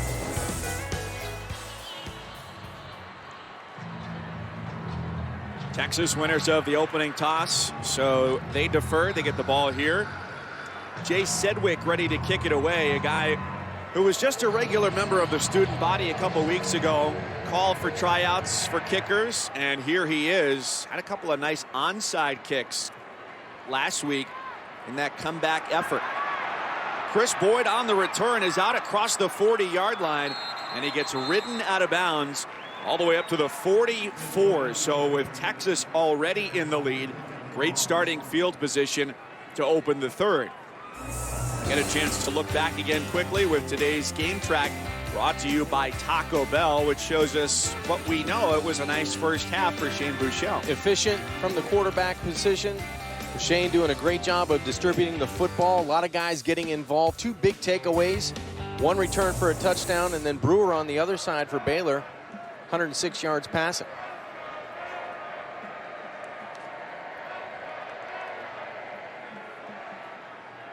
Buechele's got all sorts of time. That ankle has looked quite healthy here today, sliding safely across midfield.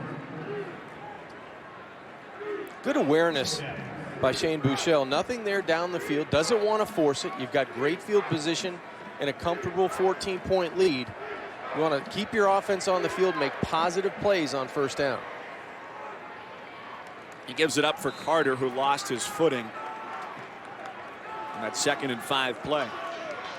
See if there's any adjustments made at halftime for Texas when they were in 3rd and 5 or less. A lot of negative plays, a lot of problems moving the chains on 3rd down and on 4th down. So let's see if Texas has a new wrinkle on 3rd down. 3 for 9 on conversions in the first half.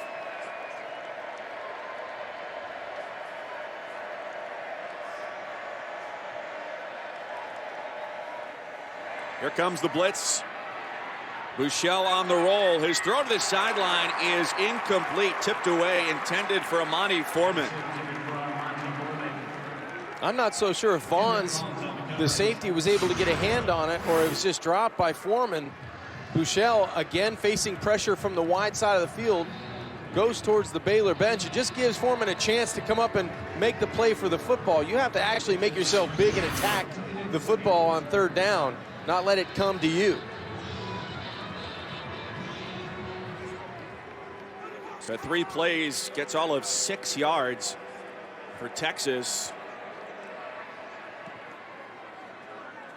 And with an opportunity to make a statement here to start this second half, they don't get the job done on offense.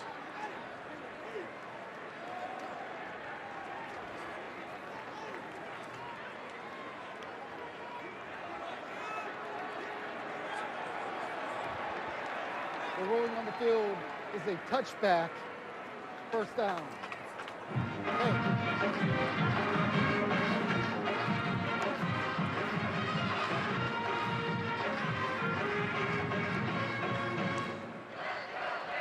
Mic check.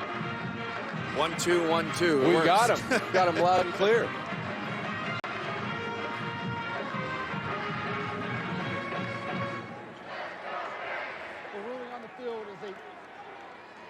The ruling on the field is a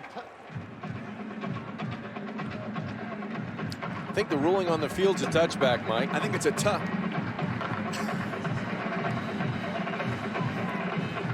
Difficult when those microphones don't cooperate. Now Baylor, their first opportunity of this second half. Need to get something going early. Getting some big blockers out in front for Terrence Williams. Saw Xavier Newman, the left guard, pulling around there earlier after they tried a screen pass in the game. He wasn't quite as effective as a blocker. That substitution in time for Texas on defense. I think it's important for Baylor, if they're going to start the second half with Charlie Brewer, they should end the second half with Charlie Brewer. Give him an opportunity, one of these quarterbacks, whichever one it is, to play consecutive series.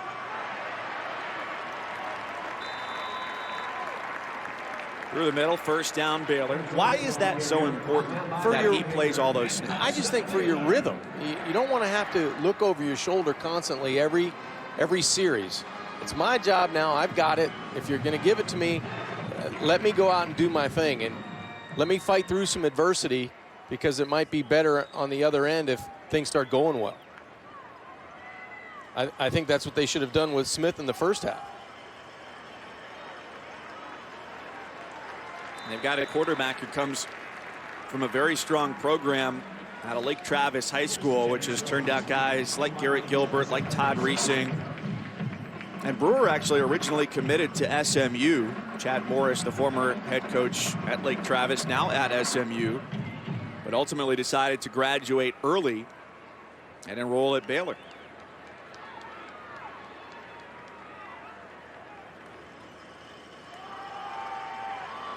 So more of a commitment to running the ball here.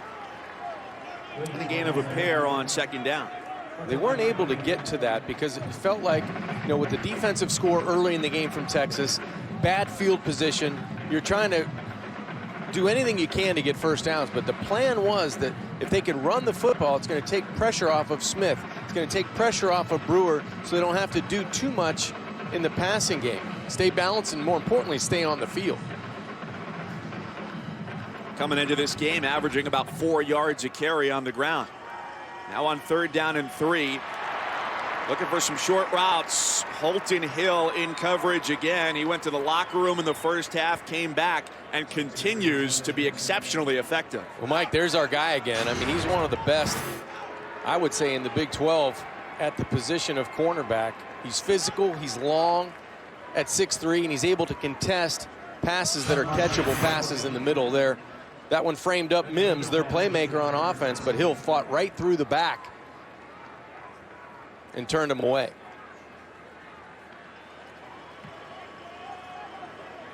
Martin's punt for Hemphill Maps. He didn't call for the fair catch. And he gets hit hard at the 20-yard line. Back and forth we go. Early 3rd quarter. Texas up 14. Not many.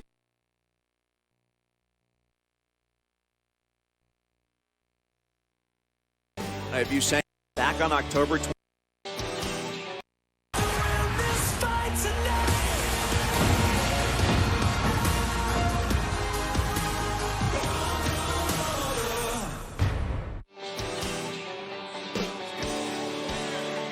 There's a Dr. Pepper Museum and Free Enterprise Institute. Did you know that back on October 24th, you could have gotten free admission if you sang a Dr. Pepper jingle at the museum? I might have sang one, but it would have been so bad they still would have not let me in. Well, John, we got plenty of time if you'd like to try today. I don't think so. A hard pass, right?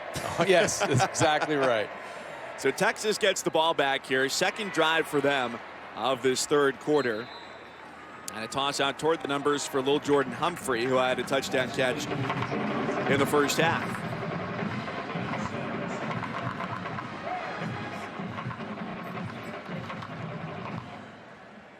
Four-man rush against Buechele, who realizes his window is quickly closing. And he gets clobbered by James Lynch. Speaking of Dr. Pepper, it's time for our championship drive update. Brought to you by Dr. Pepper. It's a great week in the Big 12 with 5 ranked teams in the conference.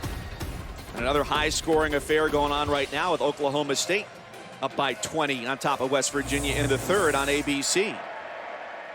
How about Iowa State? That's the surprise, I think, of the Big 12. And another opportunity for them here to get, they're not surprising anyone at this point, but to get another big upset going up against the top team in the league. Buechele with quick footwork, but not quick enough to get away from the rush. Ira Lewis, first man on the scene. Well, we mentioned Ira Lewis in the run game most of the day, but also now comes on a little bit of a twist, a game up front, and is able to find Shane Buechele in the pocket. Credit the secondary, nowhere to throw the football, and then quickly, all 290 pounds of Ira Lewis on top of the Longhorns quarterback.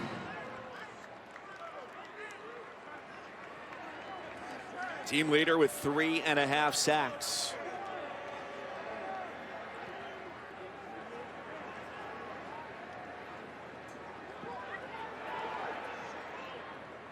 Nice extra Longhorns bounce on the end of the punt from Dixon.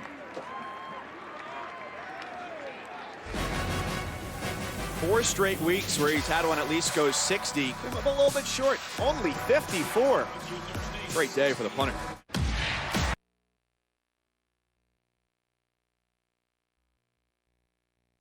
That's impounded by Allstate.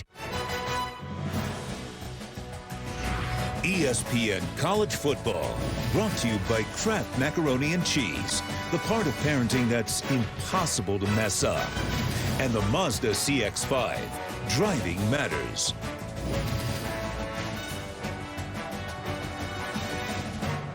Great day for football here in Central Texas. One of the few college football stadiums where you can arrive via watercraft. It is pretty cool. It's a great looking stadium.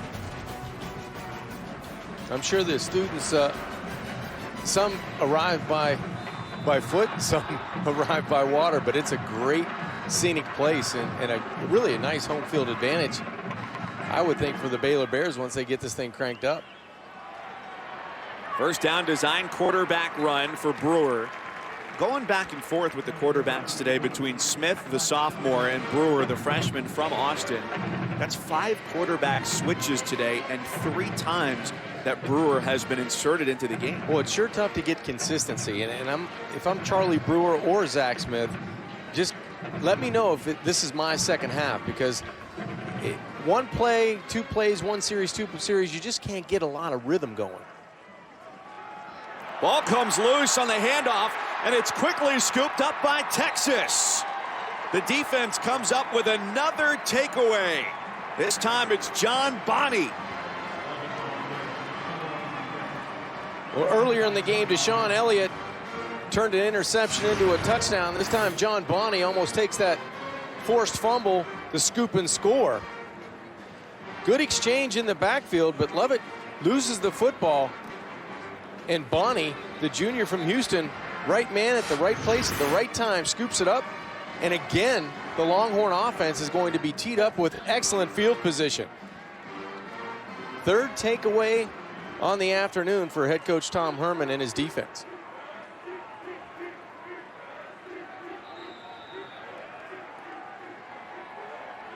First and 10 at the 16-yard line.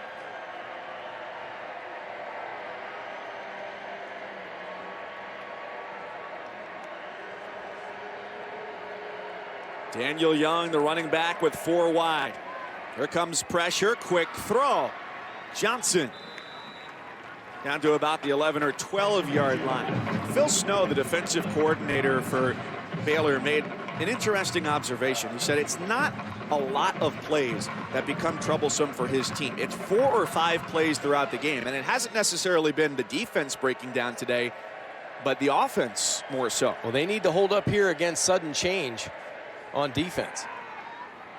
Buechele in a strong pocket, finds a crossing route, a stiff arm, a stretch by Brewer, and he's brought down shy of the goal line. Great effort by Cade Brewer. He's trying to get that football to touch the edge of that pylon, but he gets the Longhorns inside of the 3-yard line down to the 2, where it'll be first and goal.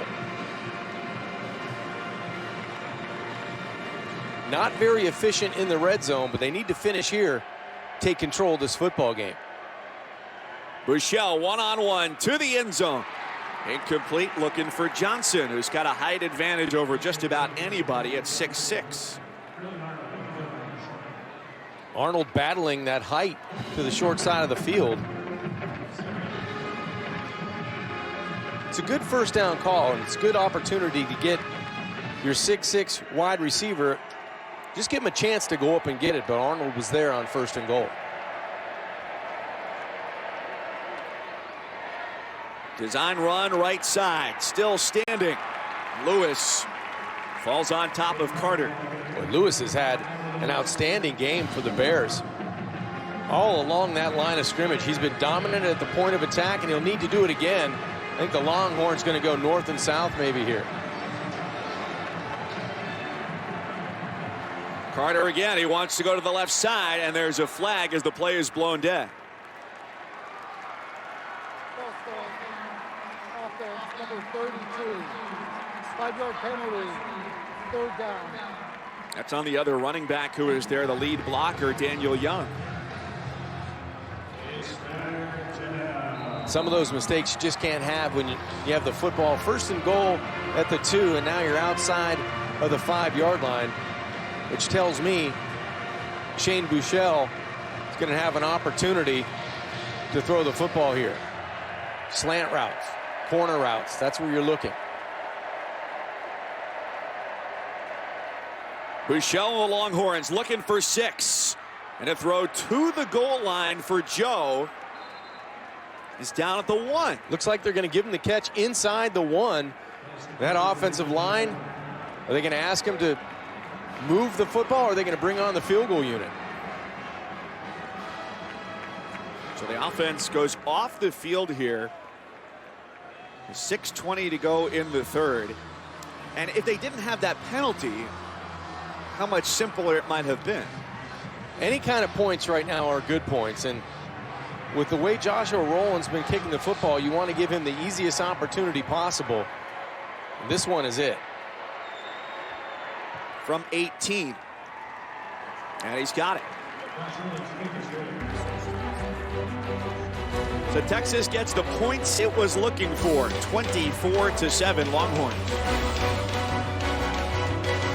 Run.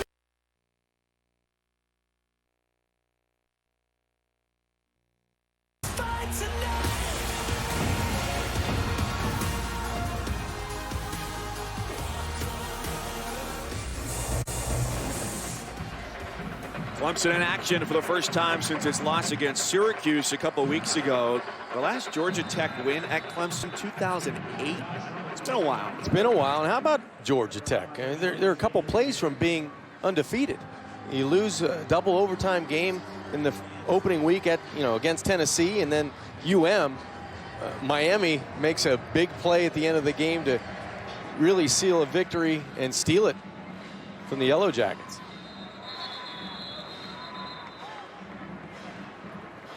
5:55 in the third. We'll go to the studio. Here's Chris Cotter. All right, John just mentioned Miami having to steal that one against the Jackets late. They may need to do the same thing in Chapel Hill. Here's Anthony Ratliff-Williams on the trickeration to Bo Corrales for the score. It's just a 4-point lead for Miami right now over on ESPN2. Whoa, look out when everybody's saying all hope is lost for the one-win Tar Heels. They got a game. Dangerous at home. But Miami, they've been finding ways to win games. They did it at Florida State. They did it home against Georgia Tech. They survived against Syracuse.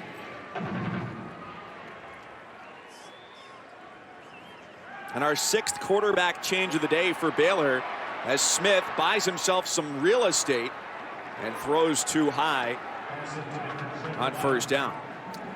You know, Mike, I just feel like it's unsettling for an offense, for the other 10 guys in the huddle or the other 10 guys at the line of scrimmage when you're constantly changing your quarterback. I know you're trying to find different ways to move the football, but I just feel, as a former guy that played the position, it sure doesn't do you any good with your confidence to stand on the sidelines and you come in and you miss one like that and you're wondering why, and then the next series you're on the sidelines again.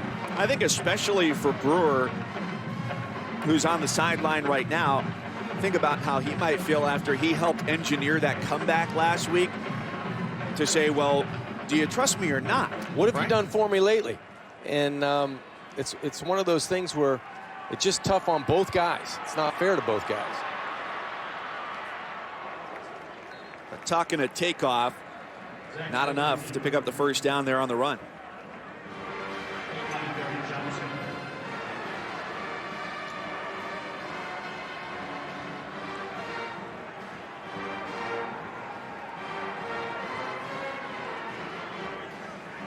So while the Baylor defense has done its part, we talked about it in the commercial, it's got to be the shortest field goal college football this year. It's right up there with them. That's right. 1 yard line, an 18-yard kick. The Baylor defense has held up all right, but the offense has just not given them enough time to get breaks on the sideline or enough room to breathe. Fair catch called for and taken at the 27-yard line.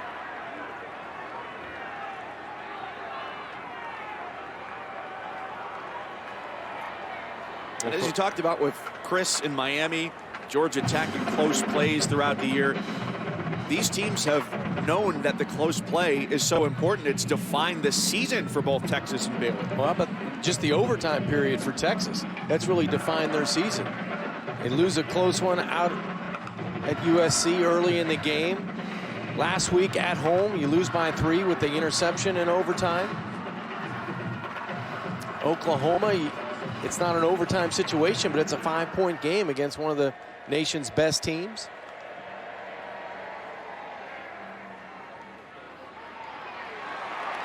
Who's shallow with the target toward the outside. Dorian Leonard, the first down catch, dragged down by Jamison Houston. And the plays last week that defined those games came down right to the very end, whether it was an interception for one side or a sack for the other at the end of the game. Here's Carter breaking away down the sideline. First down and then some. Finally corralled after he gets away. The freshman from Houston off and running. Picks up 24. Mike, I love the pad level of Carter. Once he gets hit, he just springs off of the would-be tackler and propels himself down the field. They don't give him any time to breathe. They give it right back to him, as a matter of fact. Bravion Roy and James Lynch hit him. I think it's shot time right here. Maybe a little play action and throw the football up. John Burt, we haven't called his name. He's to the wide side up top of the screen. Little play action, give me a shot from Shane Buechele.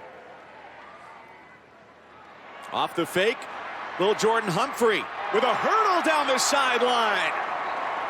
Some athleticism from the sophomore, helping to make something out of almost nothing. Gets 25. Little Jordan goes vertical. That was nice. Just a simple play action, bubble screen outside, good blocking on the perimeter, and then he's going to get the ball down to the 15-yard line. Yeah, little Jordan goes jump man. That's right. 3.5 third quarter.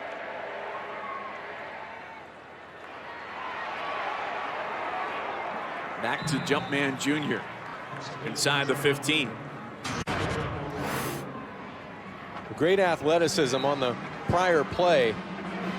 Just goes clear over the would-be tackler, Jamison Houston. Carter off to the right side, slips one tackle, finds the end zone, but a flag from the backside of the play may be a hindrance to putting 6 on the board. Holding. Offense, number 51. 10-yard penalty. Repeat second down. That's on Terrell Cuny, who's starting at center today, with the regular starter Zach Shackelford not cleared out of the concussion protocol. There was a big hole in the middle of the field for Carter. Center number 51, Cuny. He's going to get called for the, look like the right arm inside, pulling down the nose tackle, Tyrone Hunt.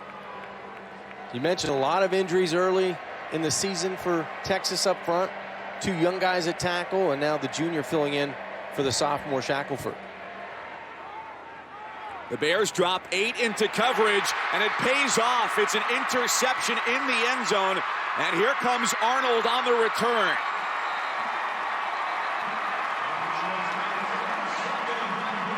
Grayland Arnold picks off Shane Buechele. Baylor has some life late in the third. This defense has done a great job of turning away Texas when they've had opportunities close to the red zone or in the red zone. Buechele had what he wanted here. He just threw a flat ball, came out just a hair flat. He wanted to get over the under coverage of Grayland Arnold, but Arnold goes vertical, makes a nice play on the ball, and now the Baylor Bears get another chance starting at their own 20. Came into this game with just 1 interception as a team this year and allowing the most yardage in the Big 12. The quarterback carousel continues. Brewer takes the snap and hands it off on first down.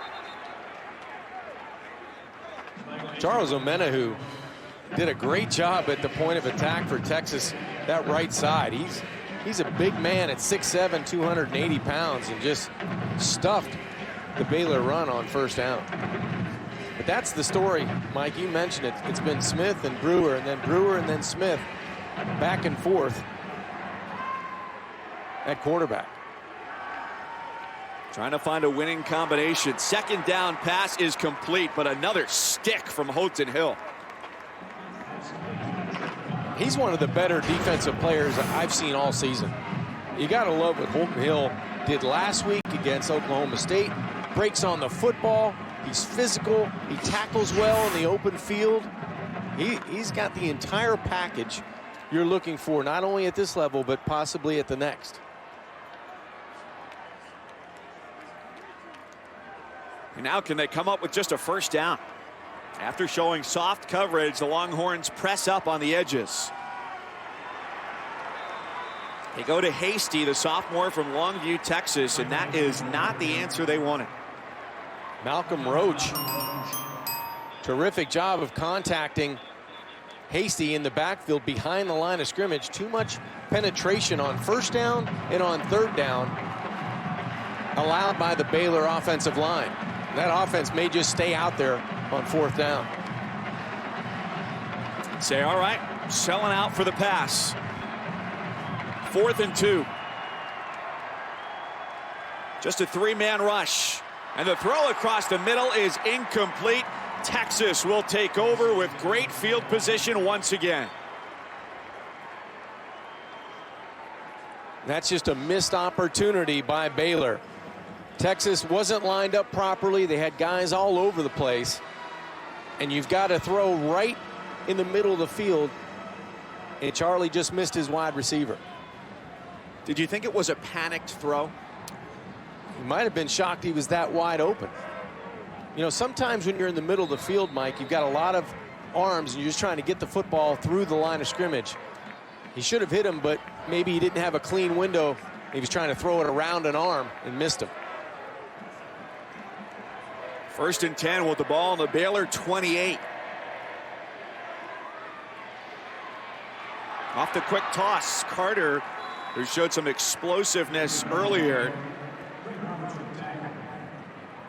takes it down to the 20. Carter gets a lot of yards after first contact. He's done it all afternoon.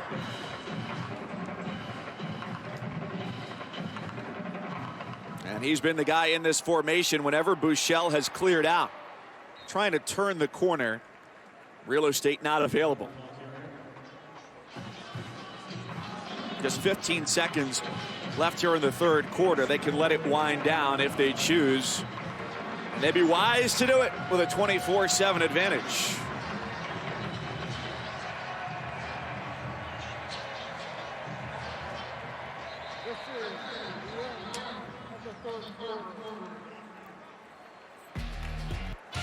The Longhorns have 500 in their sights, 24-7 on the road with 15 minutes to play.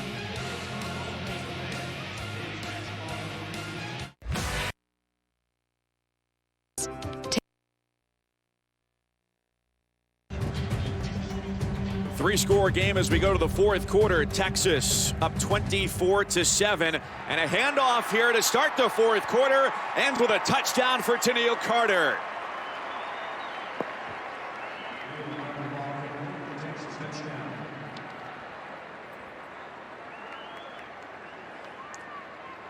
A 19-yard sprint by Carter. He deserves a touchdown. The way he's run the football today in between the tackles, accelerates right up the middle of the Baylor defense, who's been very good on that end of the field in the red zone, but this time Carter makes him pay for 6. The extra point is good.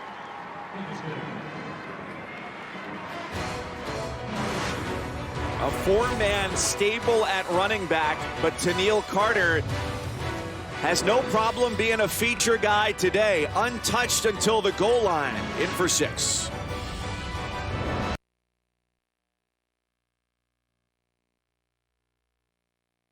Here at McLean Stadium. Don't. That's weird. Smell great and stay dry with Axe. Play back underway here at McLean Stadium.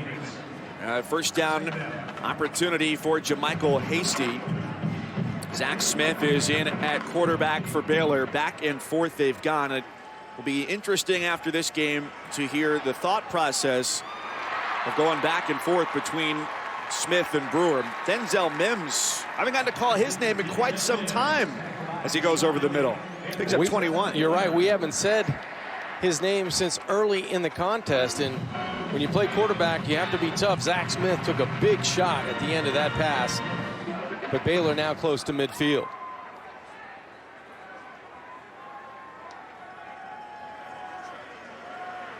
Baylor holds up with the blitz, and the throw is just off target, intended for Pooh Strickland. And I think the play before affected that pass on first down, and as Zach Smith's going to come out of the game holding his right side, his right shoulder, This is a big shot at the end of this. That's actually the play, the last play, where he threw the football. He knows something's wrong with his shoulder, so he's going to come off the football field and under the tent right away. So it's Brewer, the freshman from Austin, with an empty backfield. They designed the run for him, and he takes it across midfield. That's what he can do well. And if there's any optimism here on the Baylor side, it certainly can be with Brewer at quarterback, because he came in last week and the offense scored 23 points on its final 4 possessions. Unanswered in the fourth quarter to make it a game, and had a chance to tie it up with that 2-point conversion.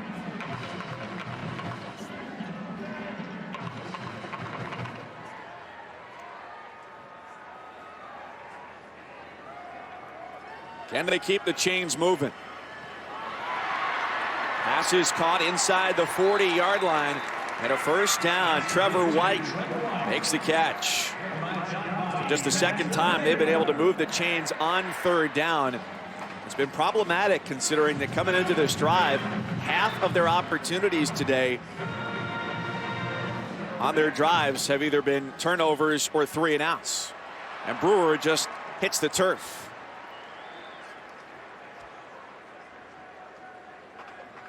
Good pressure again. Gary Johnson coming from the wide side, the field side. Todd Orlando trying to heat it up on first down to break the momentum of the Baylor offense. And it was the pressure again in the pocket that led to a negative play.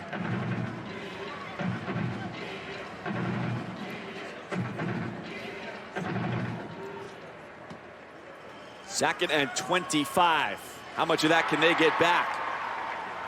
Denzel Mims helps the cause, as they'll be just a little bit shy of the original line of scrimmage. It's a guy who comes in averaging 20 yards a catch and tied for the 4th most touchdown catches in FBS. The injured Longhorn is the defensive end, Charles Omenihu.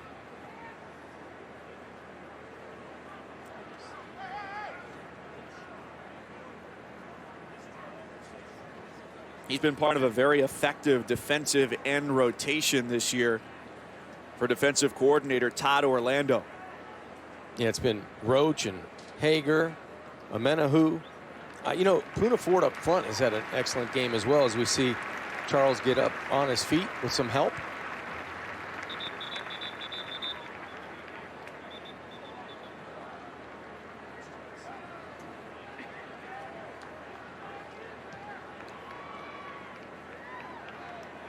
So 3rd down and 11 coming here for Baylor. It'll be their 15th snap behind the chains today. So plays going 11 yards or more for a first down for Baylor. Well, it's tough to put plays together with any consistency when you have that many plays behind the chains.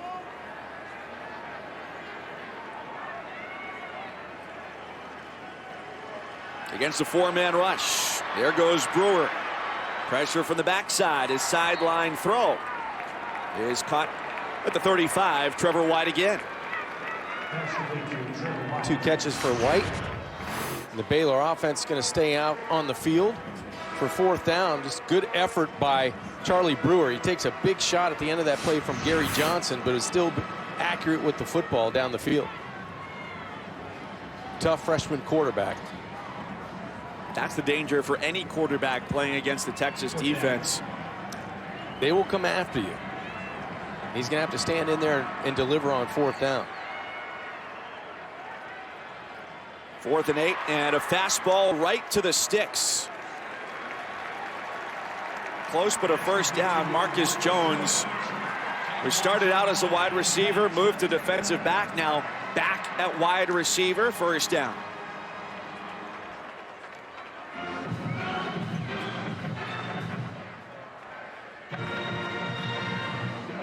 A big comeback last week with Brewer on the field. Fell just a couple points shy against West Virginia, in big part due to Treston Ebner, who had 3 fourth quarter touchdowns. There's still plenty of time in this football game with just under 11 minutes left to go. Baylor needs 6 points here. You got to protect the football and find a way to get it to your playmakers. We've mentioned Denzel Mims a couple of times in this drive, White a couple of times in this drive. Going to need that explosive play for a touchdown. Mims lined up at the bottom of the screen. Brewer looks that way and now just may take off. He does as he gets tackled hard from the backside by Malik Jefferson. There is no foul call. Horse-collar tackle. The quarterback is not pushed down. Third down. I think it was more of a hit from Jefferson with his right hand and arm. See if he takes a hold of the shoulder pads. I think it's more of a hit and a slide to the back of the jersey. I don't think he got to the nameplate or inside the jersey to bring him down. I think it was more of the momentum going down towards the sidelines. Still a dangerous play by Jefferson. Another third down. We've got a whistle before the snap. Timeout Texas. Prior to the snap, Texas calls their first timeout of the half. Baylor on the move. Time to scheme before 3rd and 6. Mike.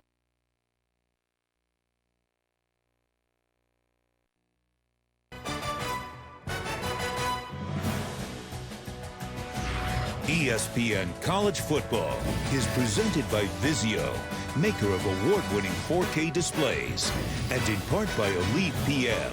Elite PM for a better AM. It's 4-down territory the rest of the way here for Baylor. Down 31-7 on its home turf in search of win number 1 on the year. It'd be just their second in the last calendar year as Texas with the lead tries to go to 500 on the season. Charlie Brewer and the Bears with a 3rd and 6.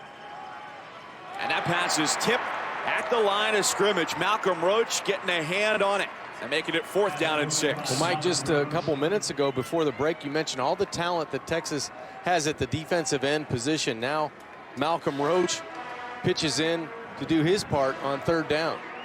That's a good defense and an improving defense since that first game for Todd Orlando, their defensive coordinator. Lighter 3rd down package that he said he started doing in his days back at Utah State. On 4th down, he dials up some pressure. A throw to the end zone through the hands of Mims and incomplete. A look for their top target, and he could not reel it in.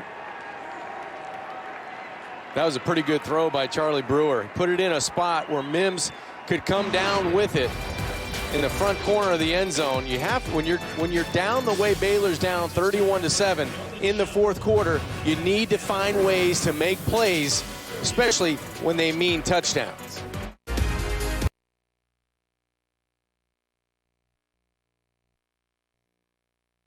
Denzel Mims. Texas. Clear black plus white. It won't let you down. Texas takes over after a missed opportunity that was oh so close to a touchdown. You can't ask any more from Charlie Brewer on 4th down. He put it right in the hands of Denzel Mims. He just dropped the football. At 6'3", you got to go up and make that play, make it 31-14, and now you feel like you've got a ball game in the 4th quarter. We expect to see a heavy dose of running the football here with Texas in control under 10 minutes in the 4th quarter.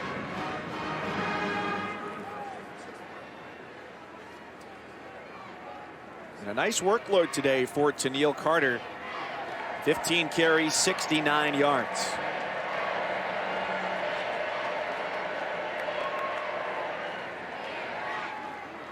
Dropping the arm angle for a dart to the sideline, Dorian Leonard. And those are plays that are just an extension of the running game.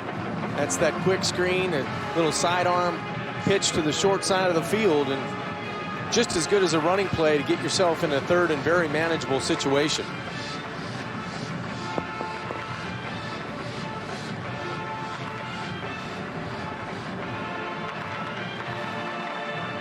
It's Young back there with Buechele.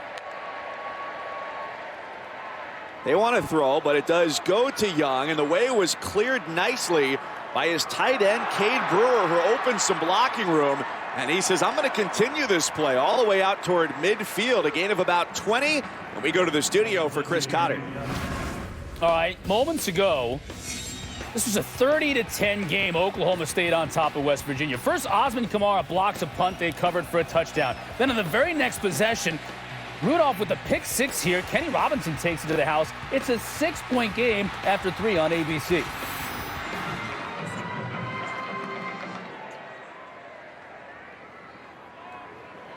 Back to the air here. It's Humphrey who makes the catch and picks up 5 or 6. Well, somewhere it's a great day for the West Virginia defense. Tony Gibson and company. Special teams get a block in the end zone and back in the football game.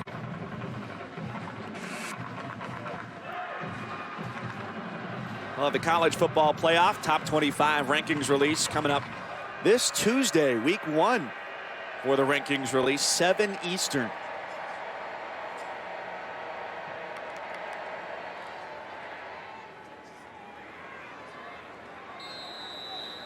Keeper through the middle.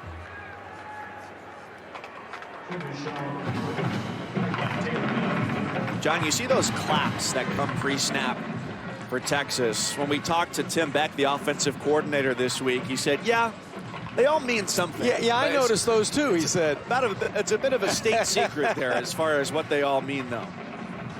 I'm not quite sure. I know the panic one is when you look at the down clock and it's at 3 or 2, you start clapping with authority. Snap the football. Young heading upfield with the catch to the 40-yard line. Just a bit shy of the sticks. If they've had problems on any particular down, it's been 4th down.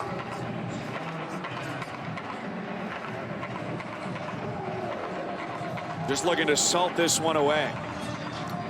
Take this play clock all the way down and potentially call a timeout.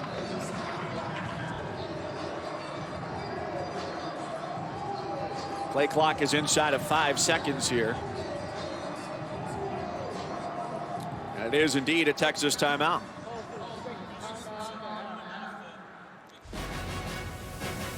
Certainly doesn't look like a trap game this week for Texas, with TCU on the horizon, up 31-7 over Baylor.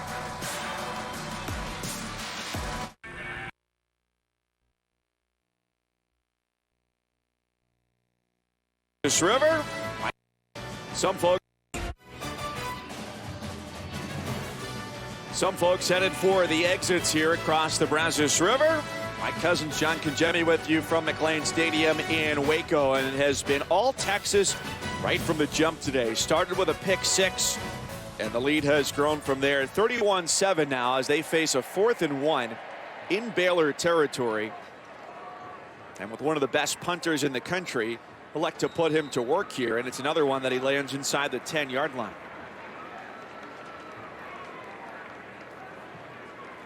Don't forget, later on today, more great action in the Big 12. Number 4 undefeated TCU and number 25 Iowa State. Clash of the top 2 defenses in the Big 12. That's 3:30 Eastern, 12:30 Pacific on ABC or ESPN2. Make sure to check your local listings for the game in your area. You can also find it on the ESPN app. Iowa State winners of 3 straight.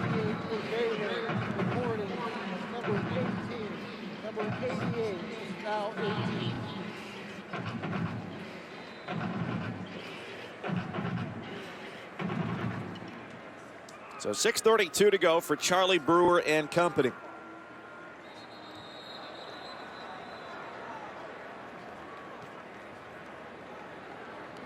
Ball start. Offense. Number 72. Half the distance to the goal. 1st down. It's on the right guard, Blake Blackmar. And Mike, we'll get another one of those plays you mentioned a couple minutes ago behind the chains. This drive will be 1st and 15 from the 5-yard line.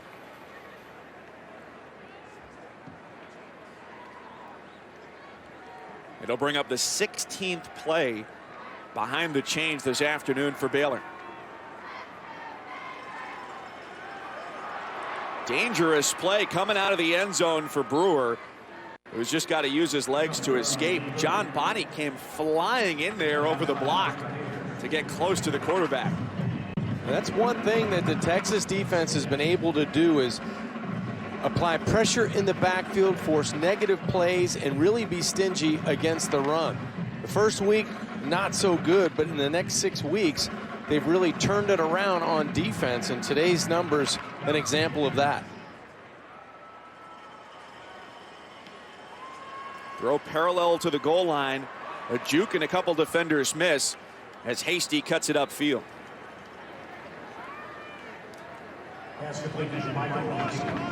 It just looks like Texas from week 2 on has played with a lot more confidence. They've been fast getting to the football with defense, turnovers. They've created sacks and tackles for loss. They've done a really good job rallying to the football. And they've got to have come into this game with so much confidence after what they did a week ago against the #1 offense in the country against Mason Rudolph and Oklahoma State. Room to run and room for a first down. A slide across the 30 for Brewer. His older brother Michael started out at Texas Tech and finished things out at Virginia Tech. 16 yards on the scramble, gets him out of the shadow of their goalpost and gets the freshman quarterback some more experience in this fourth quarter.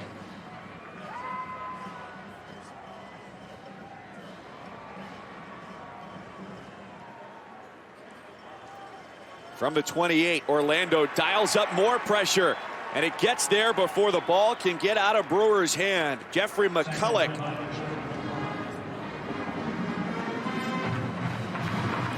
There's that pressure we were talking about, Mike, from the edge of the Texas defense. They do it with safeties, they do it with linebackers, coming from all angles, and the 3 guys up front hold their own, and they allow some pressure off the edge.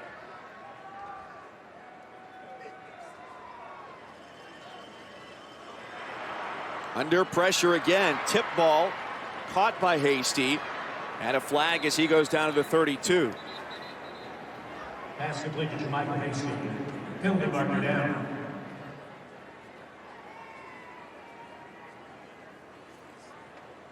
Legal block in the back. Offense, number 16.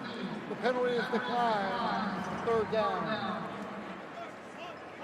John, the conversation has started in some circles, and I think fairly so, after you start to see what kind of production Todd Orlando's defense has put together, that here's a guy who may not be all too long for the Texas staff, and for good reasons, because he might be a guy who gets viewed as a head coach down the road. Well, he's got great experience on the defensive side. This is his 3rd year with Tom Herman.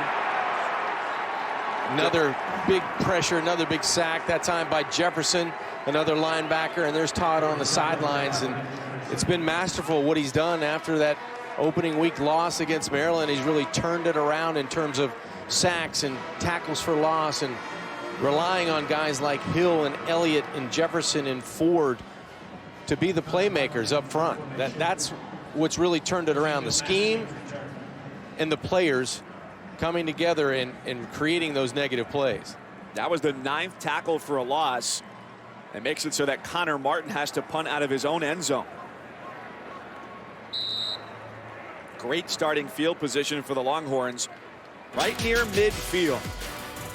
They've got 3:28 to wind off the clock. That stands between them and win number 4.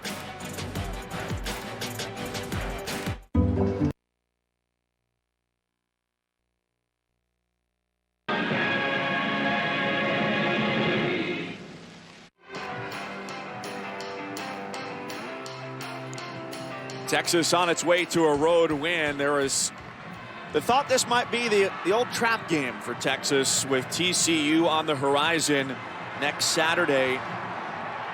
That'll be a game on ESPN in Fort Worth here against a so far winless Baylor team that is on the road to 0-8. Texas has played well right from the opening gun. Rushing the ball today 31 times, 124 yards. So under their season average of 151 a game.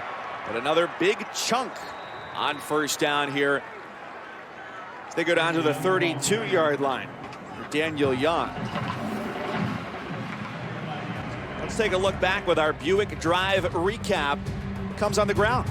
Well, he's done a nice job establishing the line of scrimmage, and yards after first contact for Carter has been the key, especially in the second half. He's had more room to run. He's been bouncing off Baylor defenders and finding the end zone, more importantly, for 6 points. And it's been a good job by the offensive line, a line that's been banged up for most of the year. You get Cuny in at center for Shackelford today, and he held his own in the middle of that Longhorn offensive line.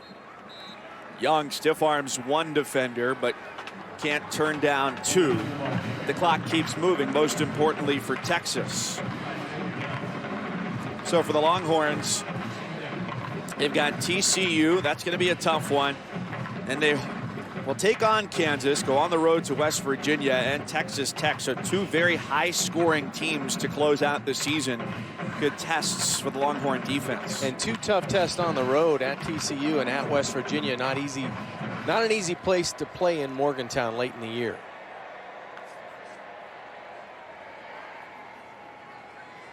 The flag as the run goes off to the left side. Young escapes everybody and ends up in the end zone, but a flag is back the 31-yard line.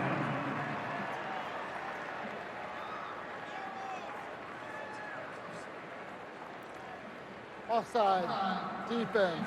The penalty is declined. Result of the play. Touchdown. And how about the two freshman running backs for the Longhorns? Carter and now Daniel Young. Both guys with terrific speed once they get in the open field, and good between the tackles as well. This starts right up the middle, and then he bounces off a would-be tackler right at the line of scrimmage. It looked like Roy had him, but Young showed some strength to the outside, and it pushes the Texas lead to 38-7.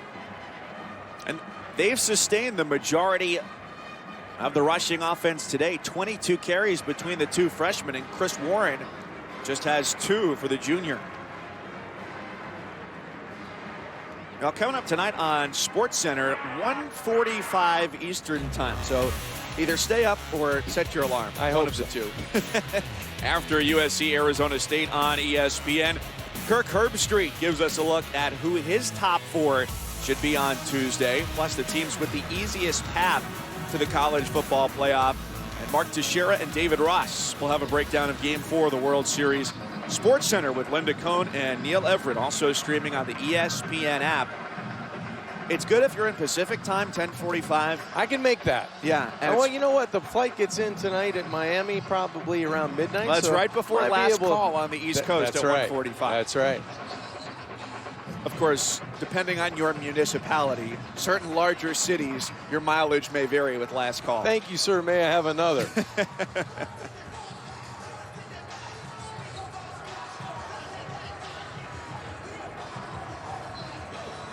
Those are the boldest guys here, the guys with it's no shirt, because they've been behind the goalposts all day, and that's been an area where it's been shady most of the day, and it has not been particularly warm. Got a flag coming in at the end of this return here with 1:50 to go.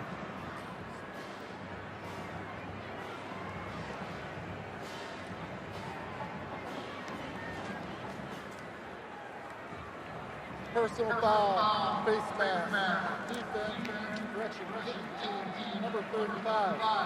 15 yards out into the end of the run. First down. Is that the area you were talking about, Mike? Those are the culprits.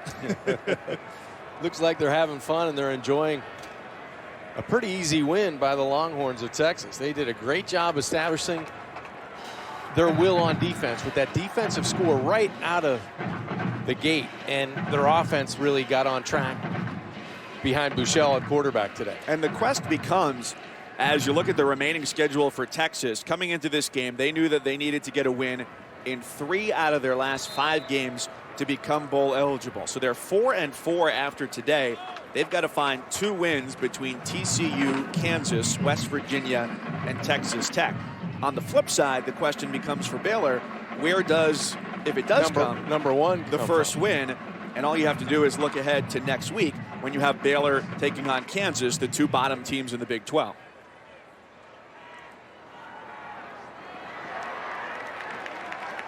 It's a nice throw out toward midfield. Put on the money for Jason Clements, the tight end. Part of the plan this week offensively was to try and get the tight ends a little bit more involved. I think it was tough to get any type of rhythm the way that those quarterbacks are going in and out for the majority of the football game. And I would expect with the injury to Zach Smith in his shoulder, his throwing arm, that Charlie Brewer may get most of the reps in practice and start next week.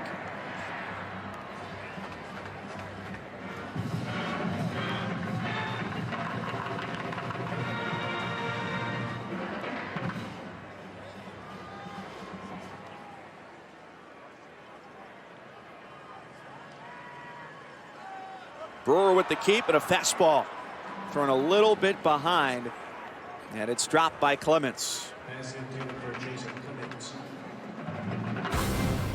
Week 8 Monday Night Football on ESPN. A nice AFC West rivalry matchup at Arrowhead. Broncos and Chiefs, who sit at 5-2 in first place. Monday Night Countdown gets things rolling, 6 Eastern. The game also on ESPN2 in Spanish. You got the pride of Waco High School, a Texas high school football Hall of Famer, and Derek Johnson suiting up there more than a decade into the league with Kansas City. How about Jamal Charles coming back to Kansas City? That should be nice. What kind of reception do you think he'll get considering he stayed in the division? I think you may get a mixed review there. Probably a clap in the beginning and then nothing but boos after that.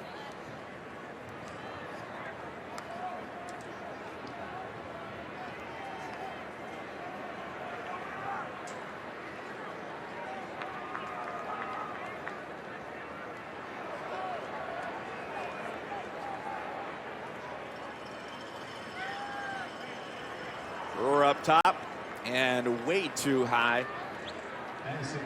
Now down to 27 seconds. Came back with the exact same play that he missed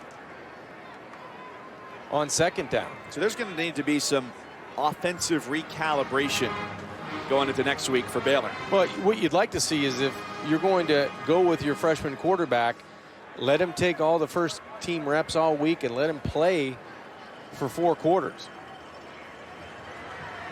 It's Trevor White. Hit hard in the lower legs as he goes out of bounds.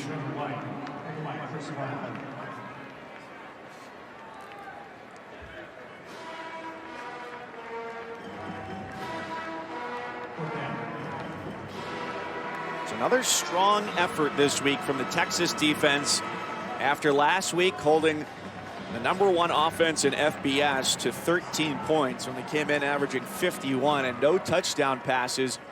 Here they hold Baylor to just 7. And now there will be questions, of course, as well, of health on the other side when Sam Ehlinger is able to return, cleared out of that concussion protocol. Longhorns certainly hope it's soon, along with their center, Zach Shackelford. Well, you hope that Ehlinger is able to come back and he's going to be out of concussion protocol, but the way Shane Buechele threw the football today, and more importantly, he's able to run it. You know, that ankle looked good. He looked great on that 28-yard touchdown run. You're right. So not good, but great. He looked great on that run. So for a guy that, you know, has that tag where he's not real mobile, he's more of a pocket guy, he's accurate, he relies on his accuracy. He moved this offense just beautifully today, and I would expect him to get the majority of the playing time, if not all the playing time, next week. Victory formation to wrap things up. Texas 38, Baylor 7. The Longhorns go to 4-4. Baylor drops to 0-8. Defense got it going. A nice day for Holton Hill and company. And Shane Buechele directing the offense brings the Longhorns to a road win. Fun to watch today. Texas on defense. They were physical. They caused turnovers. They were able to get a lot of plays with that defensive unit, and the offense cashed in when they needed to a big win. Our production team today led by Eric Postman, spotter Tim Swartz, statistician Joe Sullivan. On behalf of my partner John Kajemi and our crew here in Waco, I'm Mike Cousins saying thanks for watching the Longhorns winners over Baylor.